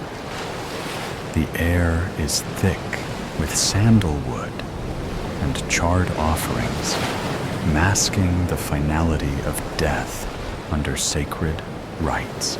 In the shallows of the Ganges, silhouetted figures wade with deliberate steps. These men, draped in the sparse cloth of the destitute, are seekers of the dead's forgotten wealth. Their hands, darkened by river silt and ash, sift through the submerged sands, feeling for the cold bite of metal. Gold rings, necklaces, and the occasional coin dropped from the deceased's pockets, each piece plucked from the holy river's grip, is a macabre token of survival, destined to be cleansed, melted down, and sold to adorn the living. Stepping off a narrow boat onto the stone steps, James Montgomery, a British archaeologist, felt as though he had entered a painting, a scene preserved across the ages. Even with his academic accolades, James clung to his skepticism like a knight to his armor, guarding against the intangible. He believed only in what could be touched, measured, seen. Yet Varanasi seemed determined to erode his certainties. His constant companion, a weathered copy of the Tibetan Book of the Dead, betrayed a fascination with the afterlife, a scholarly interest, he insisted, nothing more. His trained eyes sketched and noted details as he walked through the bustling streets. It was early spring of 1932, and the British Raj held sway over India. Political tensions were palpable, with the struggle for independence intensifying across many regions like a storm gathering on the horizon. He had spent years poring over texts and artifacts in the dusty confines of the British Museum. This opportunity for fieldwork was a rare departure from his usual scholarly pursuits, and he was determined to make the most of it, fluent in Sanskrit and well-versed in Hindu and Sikh philosophy and religion. He was chosen for an excavation project at the revered Kashi Vishwanath Temple, one of the 12 Jyotirlingas, the holiest Shiva temples. The task was to study and document newly unearthed relics that had recently been discovered beneath the temple grounds. James had heard rumors of an ancient sanctuary that once stood where the Kashi Vishwanath Temple now dominated. Scholars had long debated its origins, speculating that it might have been dedicated to Vishnu and built during a time when the city was a flourishing center of Vaishnavite worship. This prospect excited him not only for its historical significance, but also for the professional acclaim that such a discovery would bring. James adjusted his satchel and stepped toward the temple, his eyes scanning the intricate carvings with a critical eye. Agoras, an ascetic sect known for extreme Hinduism, roamed the temple grounds. Ignoring the incense and chants, he focused on the worn stone steps, tracing the passage of countless feet over centuries. His fingers brushed against the ancient stone, lingering longer than necessary. His distrust, a fortress against the unknown, was built brick by brick from his strictly rational upbringing. His father, a staunch scientist, had always dismissed anything that couldn't be quantified or measured. Yet, the allure of the mystical and the unexplainable had always gnawed at the edges of James's curiosity. Weeks passed as James meticulously cataloged statues, pottery fragments, and other relics brought up by the excavation team. He spent his days under the relentless sun, and his evenings in quiet reflection, poring over his notes and comparing them with historical texts. The heat, the dust, and the ceaseless hum of the city created a backdrop of sensory overload, grounding him in the present even as he delved into the past. The distant sounds of political rallies and protests occasionally broke the monotony, reminding him of the larger currents of change sweeping the nation. One afternoon, Pandit Sharma, the temple's priest and scholar, approached James with a bundle wrapped in cloth. Earlier, workers had found it deep within the temple's sanctum, and now, silhouetted against the glaring sun, he carried it with a solemn grace. "What have you there, Pandit Sharma?" James asked, dusting his hands off as he stood. The pandit paused. "This manuscript was among the items uncovered today, Sahib. The workers thought it prudent to bring it directly to me." James raised an eyebrow. "May I?" he asked, reaching out. Pandit Sharma hesitated for a moment before handing it over. "Of course, Mr. Montgomery." It was a weathered leather manuscript. The cover was adorned with unusual mandalas and arcane symbols. Intrigued, James carefully opened the manuscript. His eyes widened slightly.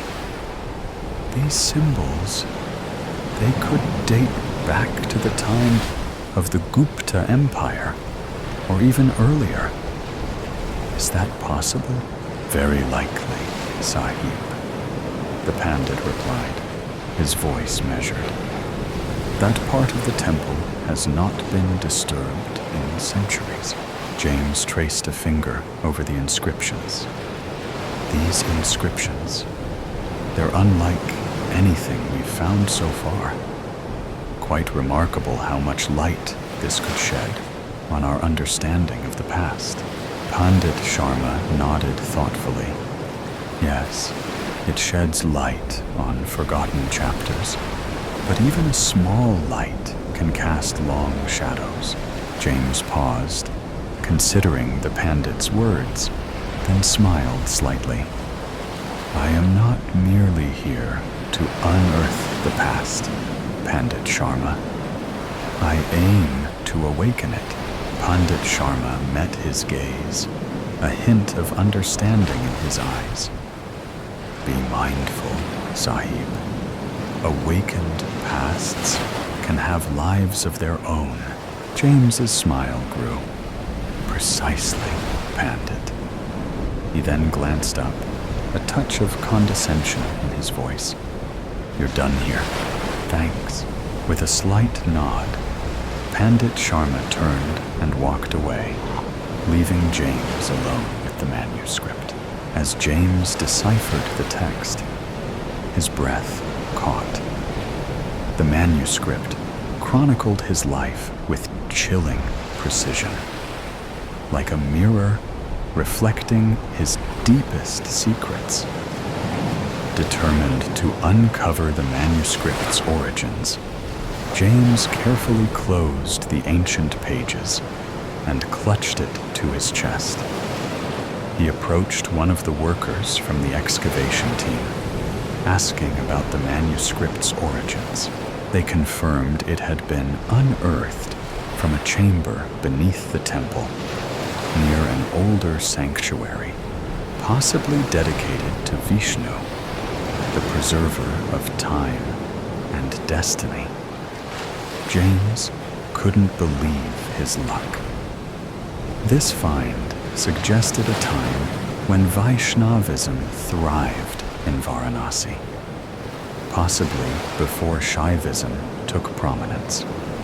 Archaeologists had searched for this temple for decades, and here it was, right under his feet. His professional hubris soared. He would be the one to unveil its mysteries. The excavation sparked heated debates among local authorities and religious figures.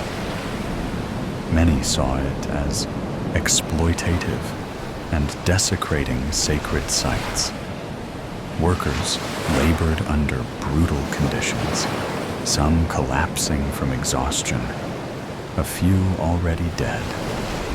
Precious relics were bound for Britain, trophies of conquest rather than cultural treasures. James saw how the British Raj thrived on deepening religious divides to maintain control. That night, he took the manuscript with him, its weight heavy in his bag. Stepping out of the temple, a sensation of being watched washed over him. He glanced around, but saw only the sleepy sun and the twinkle of distant torches. As James moved towards the exit, a nearly naked figure, covered in ashes, stepped into his path. The Agori's unblinking eyes bored into his, like twin voids absorbing all light. Without a word, he briefly extended his hand, touching James's chest before drawing back.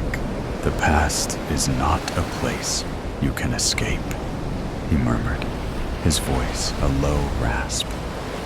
He then stepped aside, allowing James to continue. Other Agoris stood like statues in the shade, their eyes fixed on him. He could feel their silent stares following him as he made his way home under the weak light of a lone bulb. James hunched over the ancient manuscript spread across the makeshift desk in his rented room near the Ghats. Night had fallen over Varanasi, a cloak of silence occasionally pierced by the distant clamor of street vendors closing shop. His eyes traced the faded Sanskrit inscribed on parchment.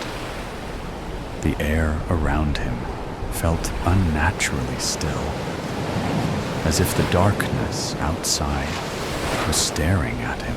As he read further, the words exposed his deepest fears of inadequacy and the recent failure of his marriage. It described the sudden illness and death of his childhood friend, an event that had haunted him for years. It recounted the tragic accident that claimed his sister, down to the exact date and circumstances.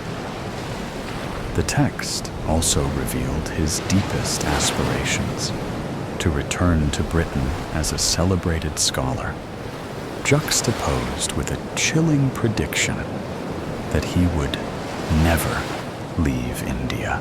The manuscript spoke of a future where his work would remain unfinished, his dreams unfulfilled. It knew his private regrets, the letters he wrote but never sent, and his secret fears of dying alone in a foreign land. One evening, a passage caught his eye, a prophecy marking a specific date, ominously close. It predicted a fire that would engulf the Manikarnika Ghat, where the bodies of the dead are cremated in ceaseless pyres. It detailed an ominous ritual involving a sacrifice, ashes, and flames. The description was hauntingly visceral, a growing sense of paranoia marked the days that followed. James noticed figures draped in white ashes, with stark red markings across their foreheads, appearing frequently in his windows and following him around town. They spoke no words, but watched him with an intensity that left his skin crawling. One morning, he found a small clay statue of Shiva outside his door, its eyes painted a vivid red that seemed to follow him into his dreams. The Aghoris seemed less like mere devotees and more like heralds of impending doom. They left offerings that were both a blessing and a warning.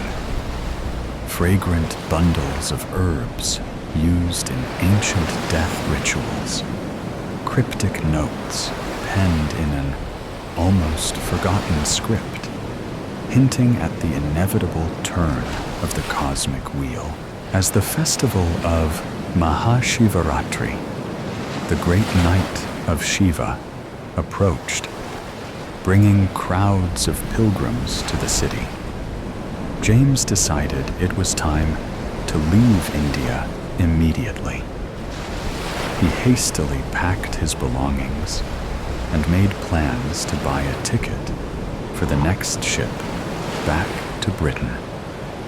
He rushed back to the temple to gather his materials and return the manuscript, hoping to distance himself from the dark predictions. He walked through crowds of devotees lost in their reverent prayers.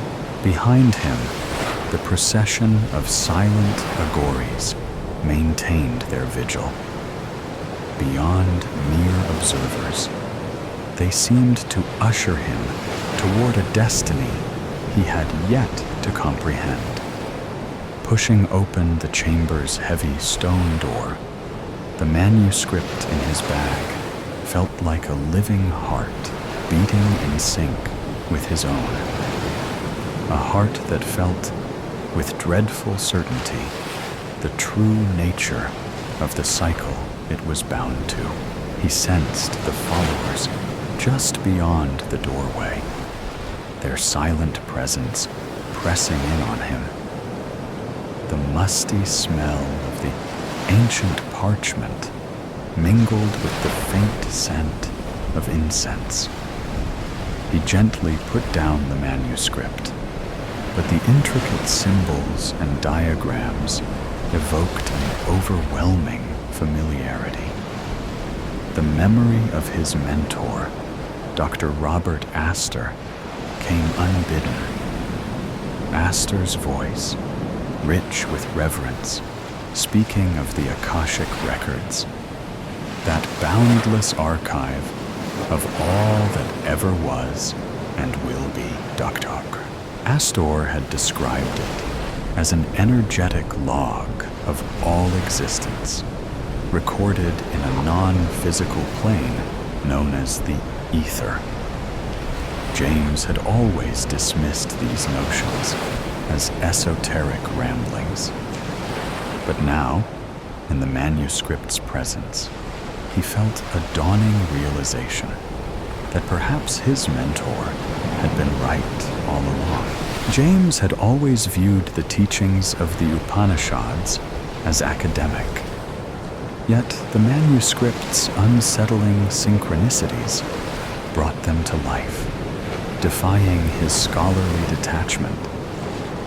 He had searched for logical explanations, but each attempt only deepened his unease. The weight of inevitability grew, pressing down on him like an unseen force.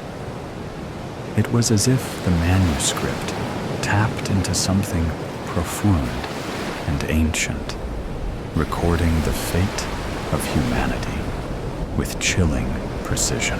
It felt as if the manuscript was a conduit to the Akashic records themselves, linking him to an endless archive of existence. Brahman, the ultimate reality, no longer seemed a distant metaphysical idea, but a palpable truth closing in on him. He felt an inexplicable compulsion to venture deeper into the sanctum. The air grew denser, charged with an energy that made the hairs on his neck stand. Intricate mandalas adorned the walls, their interlocking patterns subtly swirling, almost alive, drawing him further in. The sense of an unseen force grew more intense, a nearly tangible presence pressing in from all sides. Then, at the heart of the sanctum, James encountered the Timeless One. The entity had no definitive form, appearing as a floating mandala, a geometric figure of shifting forms and glowing light that seemed to be everywhere all at once. An irresistible pull gripped him, his feet moving of their own accord, drawing him into the heart of the mandala. Stepping into it, James found himself in the vast library of the Akashic records, where every event, thought, and possibility was cataloged in endless corridors of knowledge. Shelves stretched beyond sight, each filled with tomes of every life that had ever been and ever would be. He walked through the library, his fingers brushing against ancient scrolls. Each revealed a different path he could have taken, yet all led back to the mandala's center. Every choice, every action had led him here. James encountered visions of his life as he drifted through the Akashic records. Moments of joy and sorrow, triumph and failure. He saw himself as a child, staring wide-eyed at the night sky, dreaming of its mysteries. He saw his younger self, full of ambition and determination, seeking to unravel the secrets of the past. And he saw his present self, standing at the threshold of cosmic enlightenment, poised to transcend the limits of human understanding.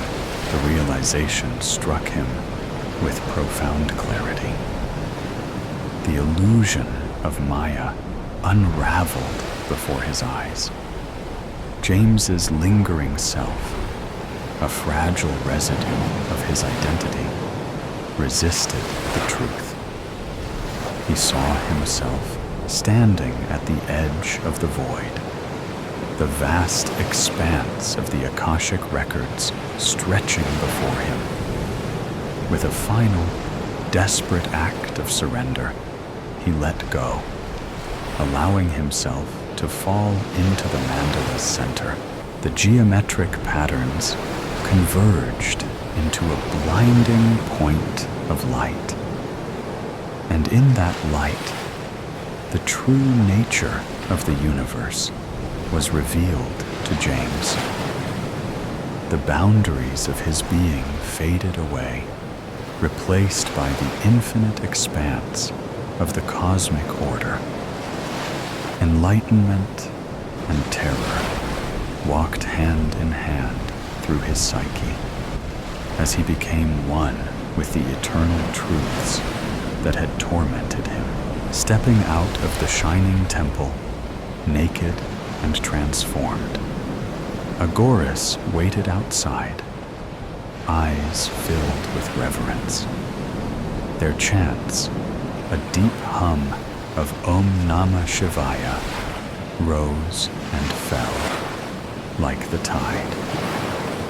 They approached, hands gentle but firm, painting his body with ashes in a sacred and surreal ritual. The manuscript's revelations had stripped him of his former self, exposing him to the timeless one. Shadows blinked under the torchlight, twisting into hideous forms. The Agories' chants swelled, their voices merging into an ominous crescendo. The night pulsed with otherworldly energy. The streets, the river, the city itself seemed to writhe with their own life.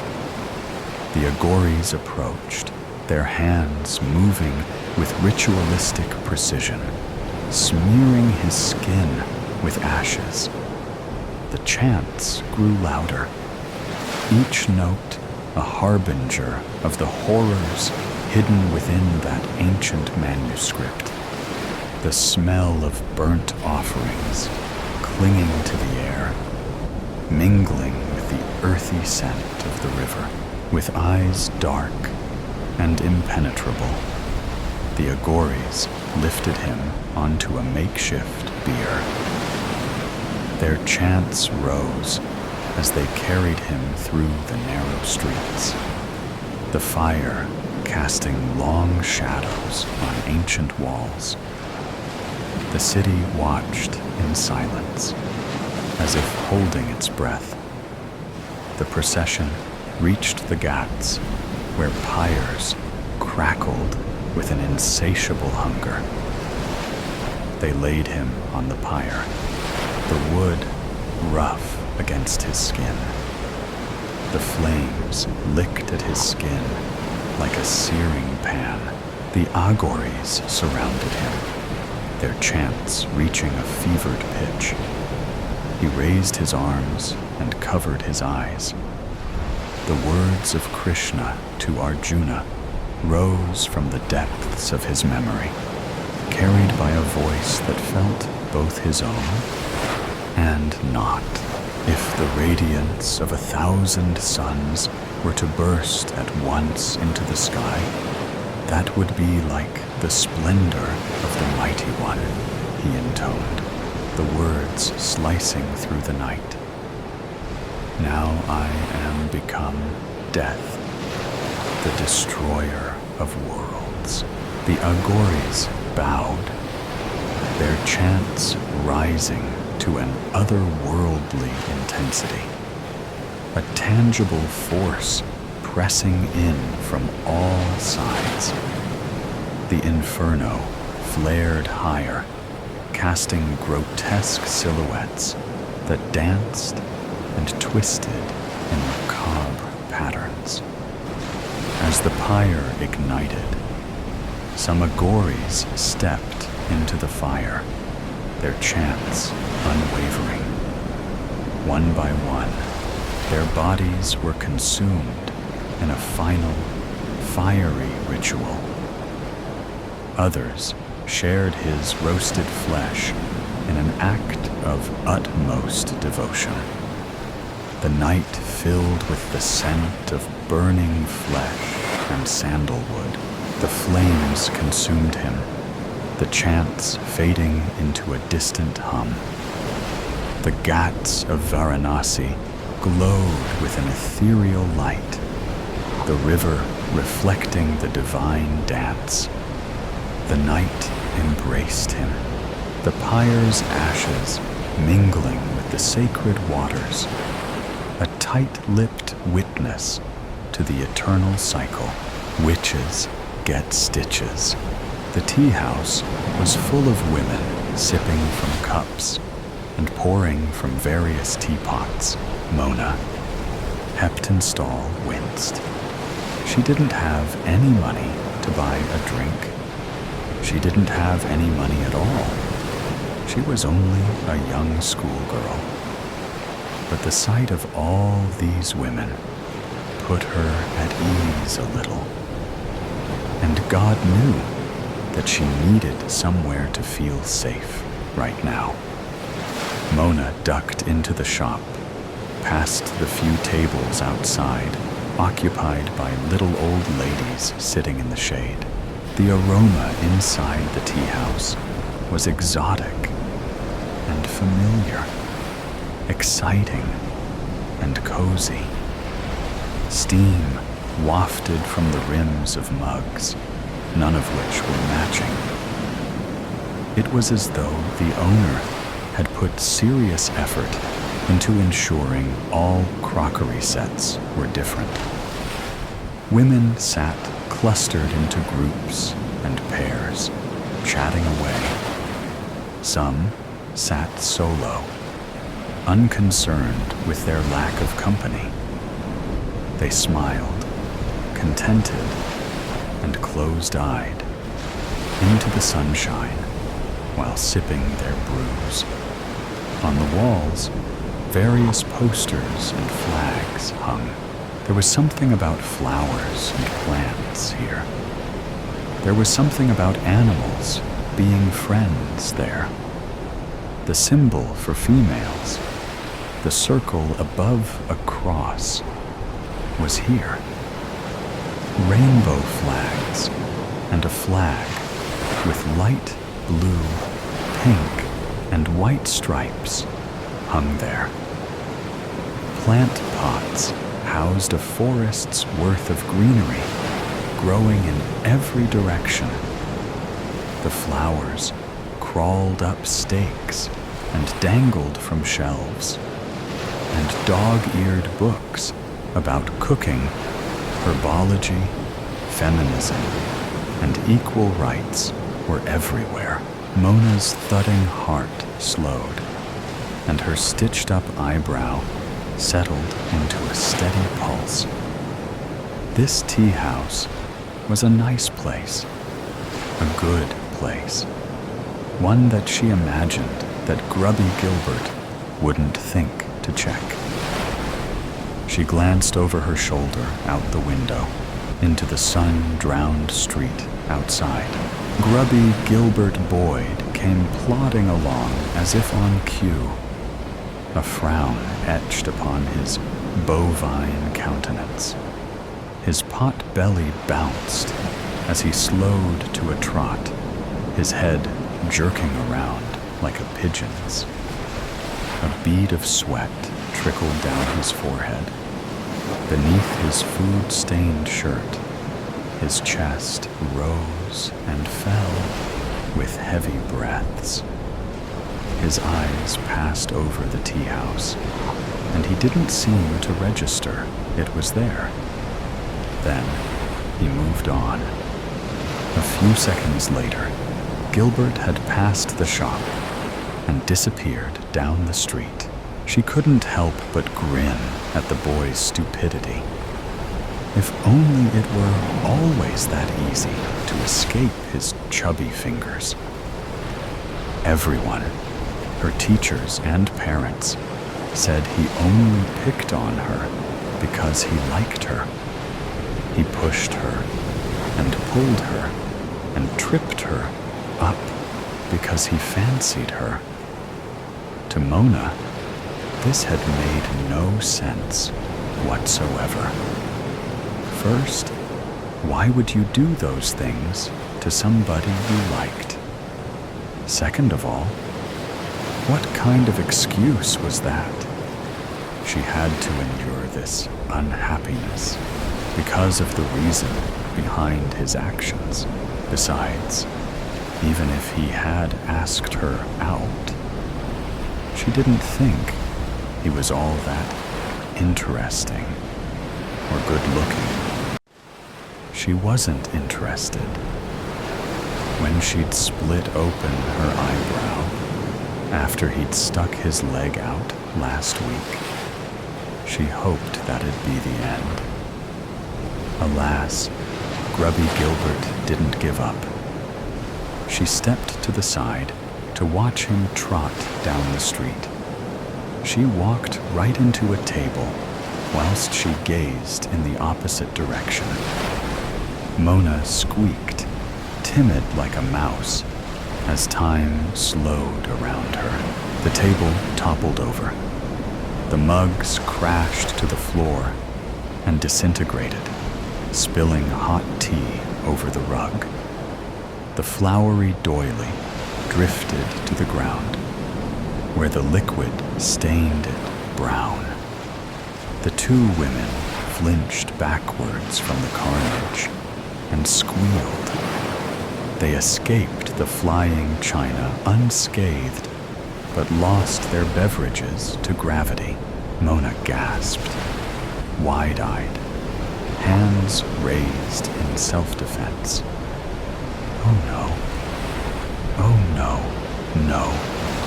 No. This accident was not good. Not good at all.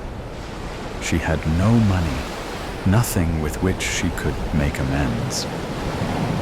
She tried to think, speak, and act. But fear rooted her to the spot. A woman with a tea towel draped over her shoulder came marching up to the scene. The woman was tall and had an out-there fashion sense. Her long hair, which she'd tied up into a bun, she'd dyed electric blue. Her eyebrows and her eyes were coffee brown. Tattoos crawled up both arms, under the sleeves of her dress, and up the sides of her neck. The dress was black, with a flowery design, both gothic and summery. A hoop dangled from her nose, and more piercings than Mona had ever seen dotted her ears. She took the tea towel and dropped it into the puddle, which disappeared. Before Mona could blink, the table was upright, its doily pristine, and the mug shards were gone. The blue-haired woman called to a younger girl who was busy behind the counter. "Sabrina, another ginger tea and a peppermint tea for this table, please. On the house, of course." Mona shriveled before the sight of her. Adults always seemed big, despite being no taller than the other grown-ups. This woman seemed like a giantess. Some unknown qualities made her presence more clear. She squeezed her hands together, averted her eyes, and awaited the tongue lashing. "I'm Alice Wallaker, and this is my tea house. Do you mind answering a few questions? Oh God, oh God, oh God. I'm sorry, I'm so sorry. I didn't mean to. I'm such an idiot. I'm such a stupid idiot." Alice silenced her with a wave of her hand. She smiled. "Never mind about that, Mona. Don't cry over spilt milk. Unless if it's for a black cat. What's your name, sweetie?" Something cold and jagged inside Mona began to melt. Calmness washed over her. She looked up into those warm brown eyes and didn't see the hostility she expected to find. "I'm Mona Heptonstall." Alice's eyes rolled over her every feature, settling on the stitches in her eyebrow. An odd look sparkled behind her kind eyes. "And what's his name, Mona?" Mona took a sharp inhale of breath. How did she know? Mona debated lying and telling Alice that there was no him. She was fine, and nothing was wrong. She soon abandoned this, then entertained the thought of giving the woman a fake name. But then that flittered away like a bat on the night's breeze. In the end, Mona told the truth. Gilbert Boyd. Alice wrinkled her nose as though she knew the boy already. She inhaled through her nose, then out through her mouth. She bent down, picked up her tea towel, now bone dry, and slung it over her shoulder again. Come with me. Uh-oh. Here it came. This point was the moment that Ms. Wallaker would call the police, and they'd take her away.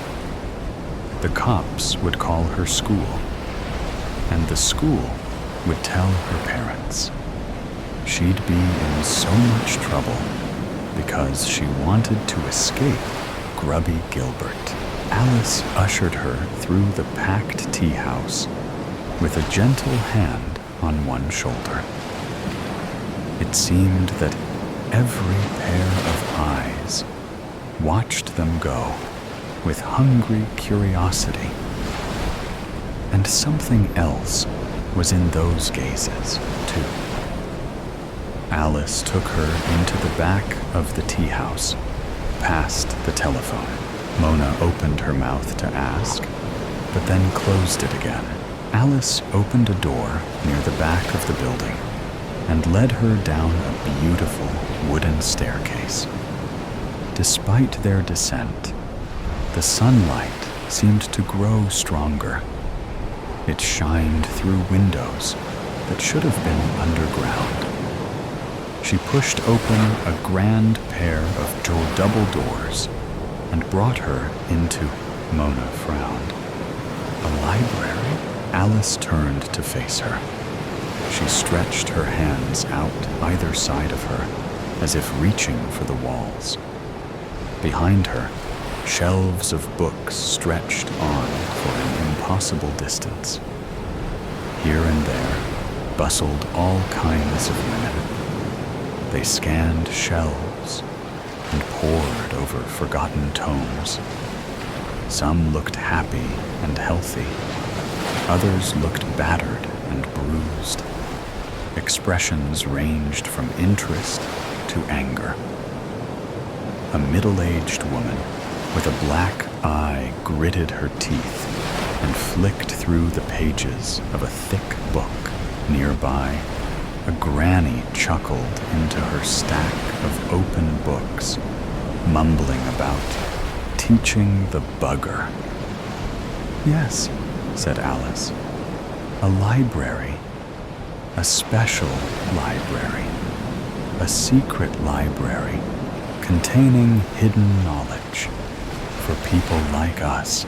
Like us? Alice smiled. Women. Now, Mona understood what had been in the eyes of all those women as Alice took her through the tea house. Sympathy, sympathy, and understanding. They'd all been in similar positions before, too. They knew how it felt. And when they saw a little girl experiencing the same, they couldn't help but send their hearts to her. Her mouth dried up. Only for women, Alice nodded, then turned and beckoned her. Come, we can find something to help your predicament. We have a little something for everyone, from ailments to revenge. But something gentler might be a good starting point for you. Mona paused. You're going to help me? But I wrecked your tea house. Alice surprised her by laughing. Oh, Mona, you didn't wreck anything. Besides, you were seeking shelter, weren't you? Well, you found it. Mona found herself laughing too. A few minutes prior, she'd never felt less like laughing. But being around this woman had eased her wounded heart. It was as though she were magic. She stopped dead in her tracks.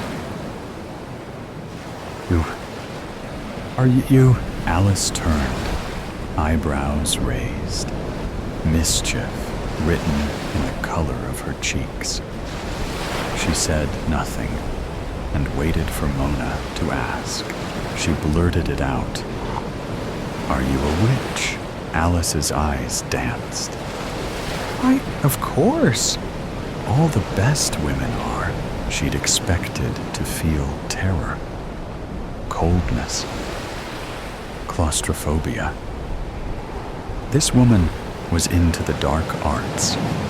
Alice practiced magic and witchcraft. She ought to be frightening. And yet, she wasn't. At least, not to Mona. But she thought Alice could be scary to the right or wrong kind of person. The sort of person like Gilbert Boyd, and the types of people Gilbert Boyd would grow up into if left unchecked. But to Mona, she felt as if an umbrella of love had opened over her head. Not only was the rain no longer falling on her, but the sun shone through the material. Mona followed the witch deeper into the library. What kind of help, Ms. Wallaker? Alice hummed and scanned the shelves, pointing at them as if eyeing a police lineup. At last, she said, "Aha!" and produced a book from a shelf. It wasn't quite Baby's First Seance or Witchcraft for Dummies, but close enough. A beginner's book, an entry point into the dark arts. Only, were these arts dark? Or had men labeled them as such? Mona took the book, feeling the weight of power crackling through her fingertips. She couldn't help but utter a contented sigh. Alice opened the book and slid a finger down the index page, tapping on certain words. Like this, Mona. There's some powerful stuff in here. Stuff that I wouldn't share with a boy, no matter how old he was. But you can handle that responsibility, can't you, Mona? Mona decided that she could. Dance of the Damned. The dimly lit bar exuded an aura of faded elegance. The soft glow of neon lights casting a surreal ambiance over the audience, who sat in hushed anticipation. As the spotlight flickered to life, illuminating the makeshift stage at one end of the room, the murmurs of conversation died down, replaced by an air of eager expectation. As the curtains slowly parted, revealing the expanse of the stage, a solitary figure stood poised at its center. The ballerina, with a grace that seemed to transcend the earthly realm. The ballerina came to life as the first notes of the music filled the air. Her movements were a symphony of fluidity and precision, each step a testament to years of tireless dedication and unwavering discipline. Like a delicate flower swaying in the breeze, she floated across the stage, her every motion a masterpiece. Her arms moved languidly, weaving a tale of love and longing with each sweep and arc. She beckoned the audience into her world with each movement, inviting them to to share her emotions. Poised and elegant, the ballerina commanded the stage with a commanding and serene presence. Her posture was flawless, her form a study in perfect alignment. She seemed to defy gravity, soaring effortlessly through the air with divine grace. Her footwork was a marvel to behold, each step executed with exquisite precision and grace. From the delicate steps to the lightning-fast turns, her movements were a testament to the strength and agility of the human body. The audience watched in awe as she leaped and twirled across the stage, her every movement a testament to the power of the human spirit.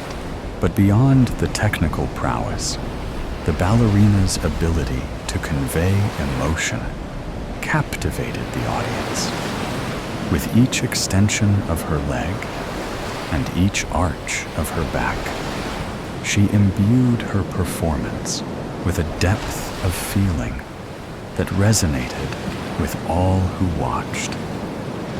From the depths of despair to the heights of ecstasy, her dance spoke to the universal human experience, transcending language and culture. The ballerina executed a series of mesmerizing turns that left the audience breathless. Spinning gracefully across the stage, she seemed to defy the laws of physics, her movements a blur of motion and light. But as the music swelled to its crescendo and the time for her final bow arrived, a sudden sense of unease settled over the bar. With a flourish, the ballerina prepared to take her bow, her movements graceful and poised. But then disaster struck in a moment that seemed to stretch into eternity. Inexplicably, she stumbled, her perfect balance faltering as she fell to the ground in a heap. Gasps of shock echoed through the bar as the audience watched in horror. But it was what happened next that genuinely chilled them to the bone. As the ballerina lay on the stage, everything around her seemed to shift and blur, as if reality was unraveling. The once vibrant colors of the stage faded to a dull, lifeless gray, and a sickening sense of dread hung heavy in the air. And then, from her wrists and ankles, blood began to flow, staining the stage crimson red. It pooled around her, a macabre tableau of horror and despair. With a sudden jerk, the ballerina rose to her feet, her movements jerky and unnatural. It was as if she were a marionette manipulated by unseen hands, her body moving in grotesque contortions that defied all logic and reason. The audience watched in stunned silence as the once graceful ballerina twisted and convulsed, her limbs bending at impossible angles. And then, with a horrifying realization, they understood what was happening. She was no longer in control of her own body. With each agonizing movement, it became clear that she was under control by some evil force, a dark presence that lurked unseen in the shadows. As she danced her final, nightmarish dance, the audience could only watch her twisted performance in helpless horror. They knew they were witnessing something more sinister than a dance. They saw the manifestation of pure, unadulterated evil, a force beyond comprehension that had seized control of the ballerina's soul. As the ballerina rose from the stage floor, her once graceful movements became grotesque spasms of pain and fear. With each jerky motion, her bones fractured and splintered, and the sickening sound of snapping echoed through the bar like a macabre symphony. Her limbs twisted at unnatural angles, each movement a torment of agony that etched lines of suffering onto her pale, sweat-drenched face. Her eyes, wide with terror, pleaded for release. Still, her mouth was closed by wire that had inexplicably wrapped around her lips, sealing them shut with cruel finality. Blood dripped from the small holes punctured by the wire, staining her pristine costume with crimson droplets. With each convulsion, her skin ripped, revealing raw, red flesh beneath. The air was thick with the metallic scent of blood and the sickening stench of decay, a suffocating fog that enveloped the stage in a shroud of horror. The audience watched in horrified fascination as the ballerina's body contorted and twisted, her movements growing more frantic and erratic with each passing moment. It was as if she looked torn apart from the inside out, her very essence consumed by the dark forces that held her in their grasp. The once pristine costume began to tear and shred with each jerky movement. Fabric rents apart like paper, exposing swaths of pale, sweat-sickened skin beneath. The delicate tutu, once a symbol of elegance and grace, now hung in tatters around her hips, the shredded remnants barely clinging to her broken form. With each agonizing twist and contortion, more of her flesh lay bare to the horrified audience. The delicate lace and satin that had once adorned her body now lay in tatters on the stage floor, a grotesque parody of the beauty that had once been. And as the last shreds of fabric fell away, the ballerina stood naked and exposed before the stunned onlookers.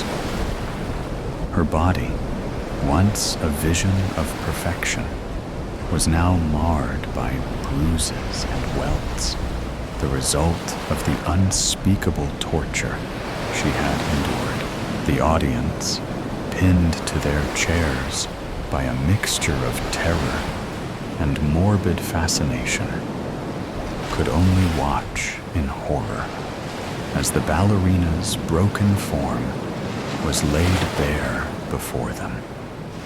There was nowhere to look and hide from the gruesome spectacle unfolding on stage. Everyone was dressed like ballerinas and knew they would dance on that stage.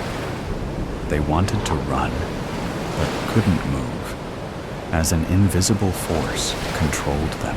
As the ballerina's tortured dance finally came to an end, the audience was left to grapple with the horrifying images that had seared into their minds, a grim testament to the depths of depravity that lurked within the shadows of the human soul. And then, with a final, gut-wrenching spasm, she collapsed to the ground in a heap of broken bones and shredded flesh. Her once beautiful form stood reduced to nothing more than a grotesque pile of meat and bone, a haunting reminder of the horrors that lurked beneath the surface of reality. A palpable tension hung in the air, suffocating the bar in an oppressive silence. The audience, gripped by horror and fascination, could not tear their eyes away from the grotesque spectacle unfolding before them. Everything disappeared into darkness, leaving only screams. The darkness seemed to last forever. Suddenly, as the final notes of the haunting melody faded into the darkness, the stage erupted into blinding light, illuminating a scene of unspeakable horror. Standing at the center of the stage was another woman, clad in a tattered ballerina costume. Yet, any semblance of grace or beauty was shattered by the sight of the twisted iron-spiked wire that bound her limbs, cutting into her flesh with every movement. Where her eyes should have been, there were only bloody craters oozing with the sickening evidence of unspeakable violence. Her mouth, too, was sealed shut with glue, denying her even the semblance of a voice to cry out in pain. With a start, the woman began to dance, her movements jerky and erratic as she struggled against the cruel restraints that bound her. Blood spilled onto the stage with each tortured step, staining the pristine floorboards with a sickening crimson hue. As the grotesque spectacle unfolded on stage, 10 figures sat in silence, their faces hidden behind intricate designs of porcelain and feathers, giving them an air of anonymity and intrigue. Dressed uniformly in black suits and dresses, the men and women held glasses filled with a dark crimson liquid, which remained a mystery to those around them. With each sickening snap of bone, they raised their glasses in a silent toast, the red liquid sloshing gently within. Their reactions were chillingly composed, their expressions hidden behind the masks as they watched the ballerina's torment unfold with a sense of detached amusement. To them, the grotesque display was not a source of horror, but a form of entertainment, a dreadful performance to be savored and enjoyed.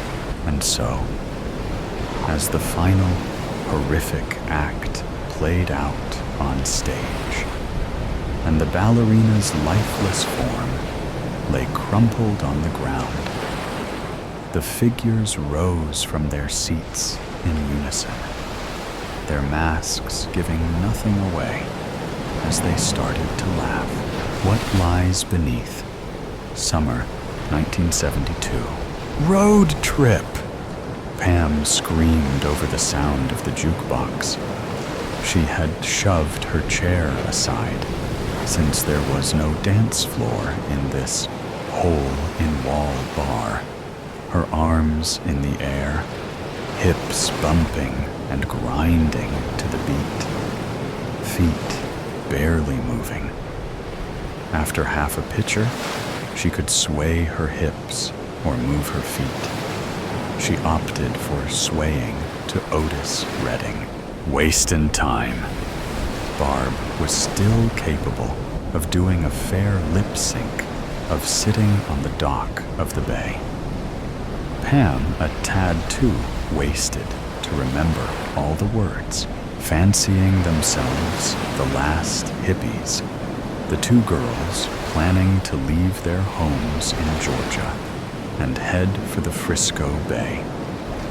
A few weeks earlier, Barb had bought a '58 VW van, orange, of course. Whoever had owned Old Orange before had taken out the rear benches and built a sleeping platform, leaving plenty of storage underneath. About 10 days into the trip, by the time they came to Houston, they realized that the air hose, a vital necessity to cool the engine, would not stay where it was supposed to be. So, taking the southern route through the desert was out of the question. So, they turned right toward Dallas. Old Orange had a few other minor quirks. For instance, the radio only worked in third and fourth gear. The windshield wipers only went one way. After each swipe, whoever was in the passenger seat needed to pound on the windshield to dislodge the wiper. Orange's top speed was 50 miles/hour if the wind was at their back, a little faster if going downhill. The starter had left them in New Orleans, which showed remarkable good taste for a starter, and made Pam the designated pusher. In Dallas, they learned the expensive lesson that transmissions require fluids. They spent a week in a tiny village at Lake Superior Shore, where the main entertainment was going to the dump and watching the bears feed. Pointing west again, the plan was to bypass Denver and go to Aspen.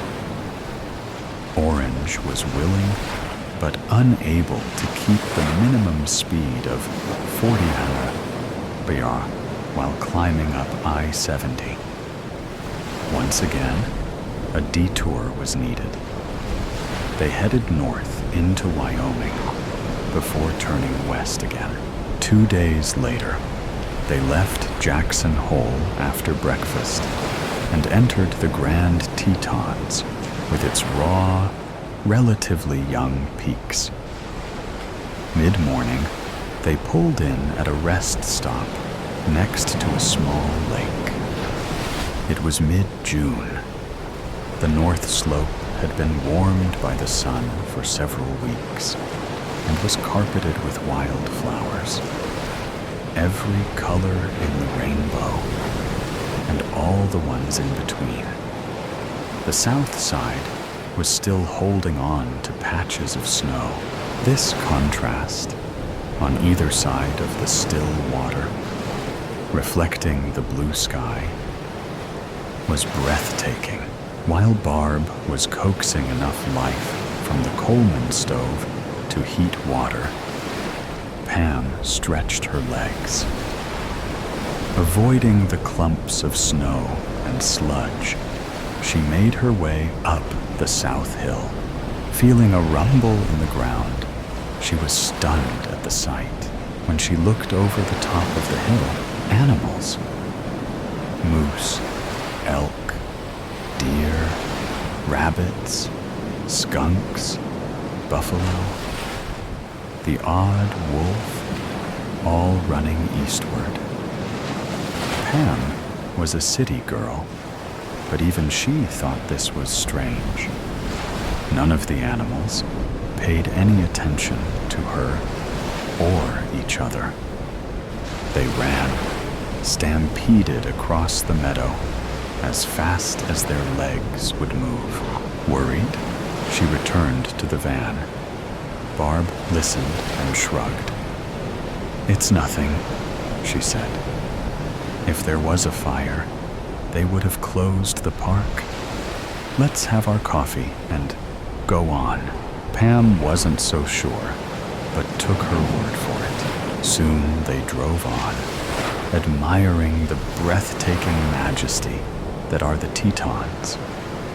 By early afternoon, they entered the Visitors Center of Yellowstone Park. Right on time, which meant too late to get front row seats. Or rather, front row standing spots to watch the show. While the summer intern was giving a play-by-play, Old Faithful did its thing. "Well, folks, thank you for coming. If you want to see it again, please come back in." Old Faithful spewed again. "Wow," the kid gushed. "That's a first." And again, another plume of sulfuric steam erupted. The intern stood staring, mouth open. Everybody felt the rumble. Some may have been more alarmed than others, but they all felt it. Old Faithful was quiet for a few minutes. People dared to exhale in relief. Pam just wanted to grab Barb and run, but she didn't. She stayed with the other tourists and stared, and then another spurt. No, that's not the right word. A geyser, a flume. Oh, hell. Let's just call it what it was. An eruption. The hot, sulfuric steam bubbled up and erupted, overstepping its recognized boundaries, and sprayed over the poor, hapless tourists who were standing on the eastern boardwalk. This time, Pam dragged her friend away. Barb jumped in the driver's seat, while Pam, since that was her job, pushed the old relic off. As soon as Barb was able to turn the engine over, Pam ran and jumped in the passenger seat. People were screaming, running, elbowing, pushing, and stumbling over each other. Some looked like extras in a horror movie. Faces burned, clothing melting to their skin. Only this was real. She didn't want to watch, didn't want to see. But it's like a massive pile-up. You just have to. Pam gasped when she saw the head. Just think of the slobbering, angry head. The poster child of the Jurassic Park movies. The face only a mother could love. That's what reared up out of the boiling water. It had had eons to incubate and mature. And that day, it was ready to claim its heritage. If they'd taken the time, they might have wondered how many of those creatures had laid their eggs in the warm springs of Yellowstone. How many eggs had survived the long winter that followed the meteor impact? The one that extinguished this one's mommy and daddy. They didn't have to ask or wonder, because just as Barb was able to back up without running over anyone, another one crawled out. This one had wings, and within minutes took flight. fully grown. Or at least, hopefully, it was full grown. If this was just a baby, it could gown up to be much bigger than a jumbo jet. Much, much bigger. The lake, that famous tourist attraction, that placid aqua blue, edged in yellow circle, was now a churning cauldron with prehistoric critters peeking out before clambering ashore, screeching, howling, and knocking over, crushing anything in their paths. "Go, please go," Pam begged. "I can't," Barb cried. "I want to, but I can't make myself drive over anyone. If you don't, they will." Pam pointed to the creatures that were crawling out of the water. "Oh, shit! Oh, shit! Oh, shit!" Barb summed up the situation, though they knew it was time to haul ass. And even then, it might be too late. They sat there in the deceptive safety of Vol.9 and stared as one grotesque beast after another crawled out of the boiling water. "Go," Pam whimpered. "Go, please, go, Barb." She nudged, shook, punched, did what she could to make Barb wake up. "Go," she screamed, with a curse and a shudder. Barb put her foot on the gas and jumped forward. "Don't stall, don't stall, don't stall." Pam prayed as she turned backward in her seat and watched the first tree burst spontaneously into flames. "Faster, Barb, faster." Barb was a good driver. That day, she turned into an excellent demolition derby driver. Aggressively, she drove around everybody, forced people into ditches and off the side of the mountain. She prayed, the act of contrition. "O my Lord God, I am heartily sorry for offending thee." All the way into Idaho, they had grumbled the day before, when the gas station in Jackson Hole had gouged them. When the pump claimed to have put 12 gallons into a half-full 10-gallon tank, then charged them the usury price of 42 cents per gallon for the privilege. But at least they had a full tank, and they were going downhill, which in the little old van was a plus, a great plus.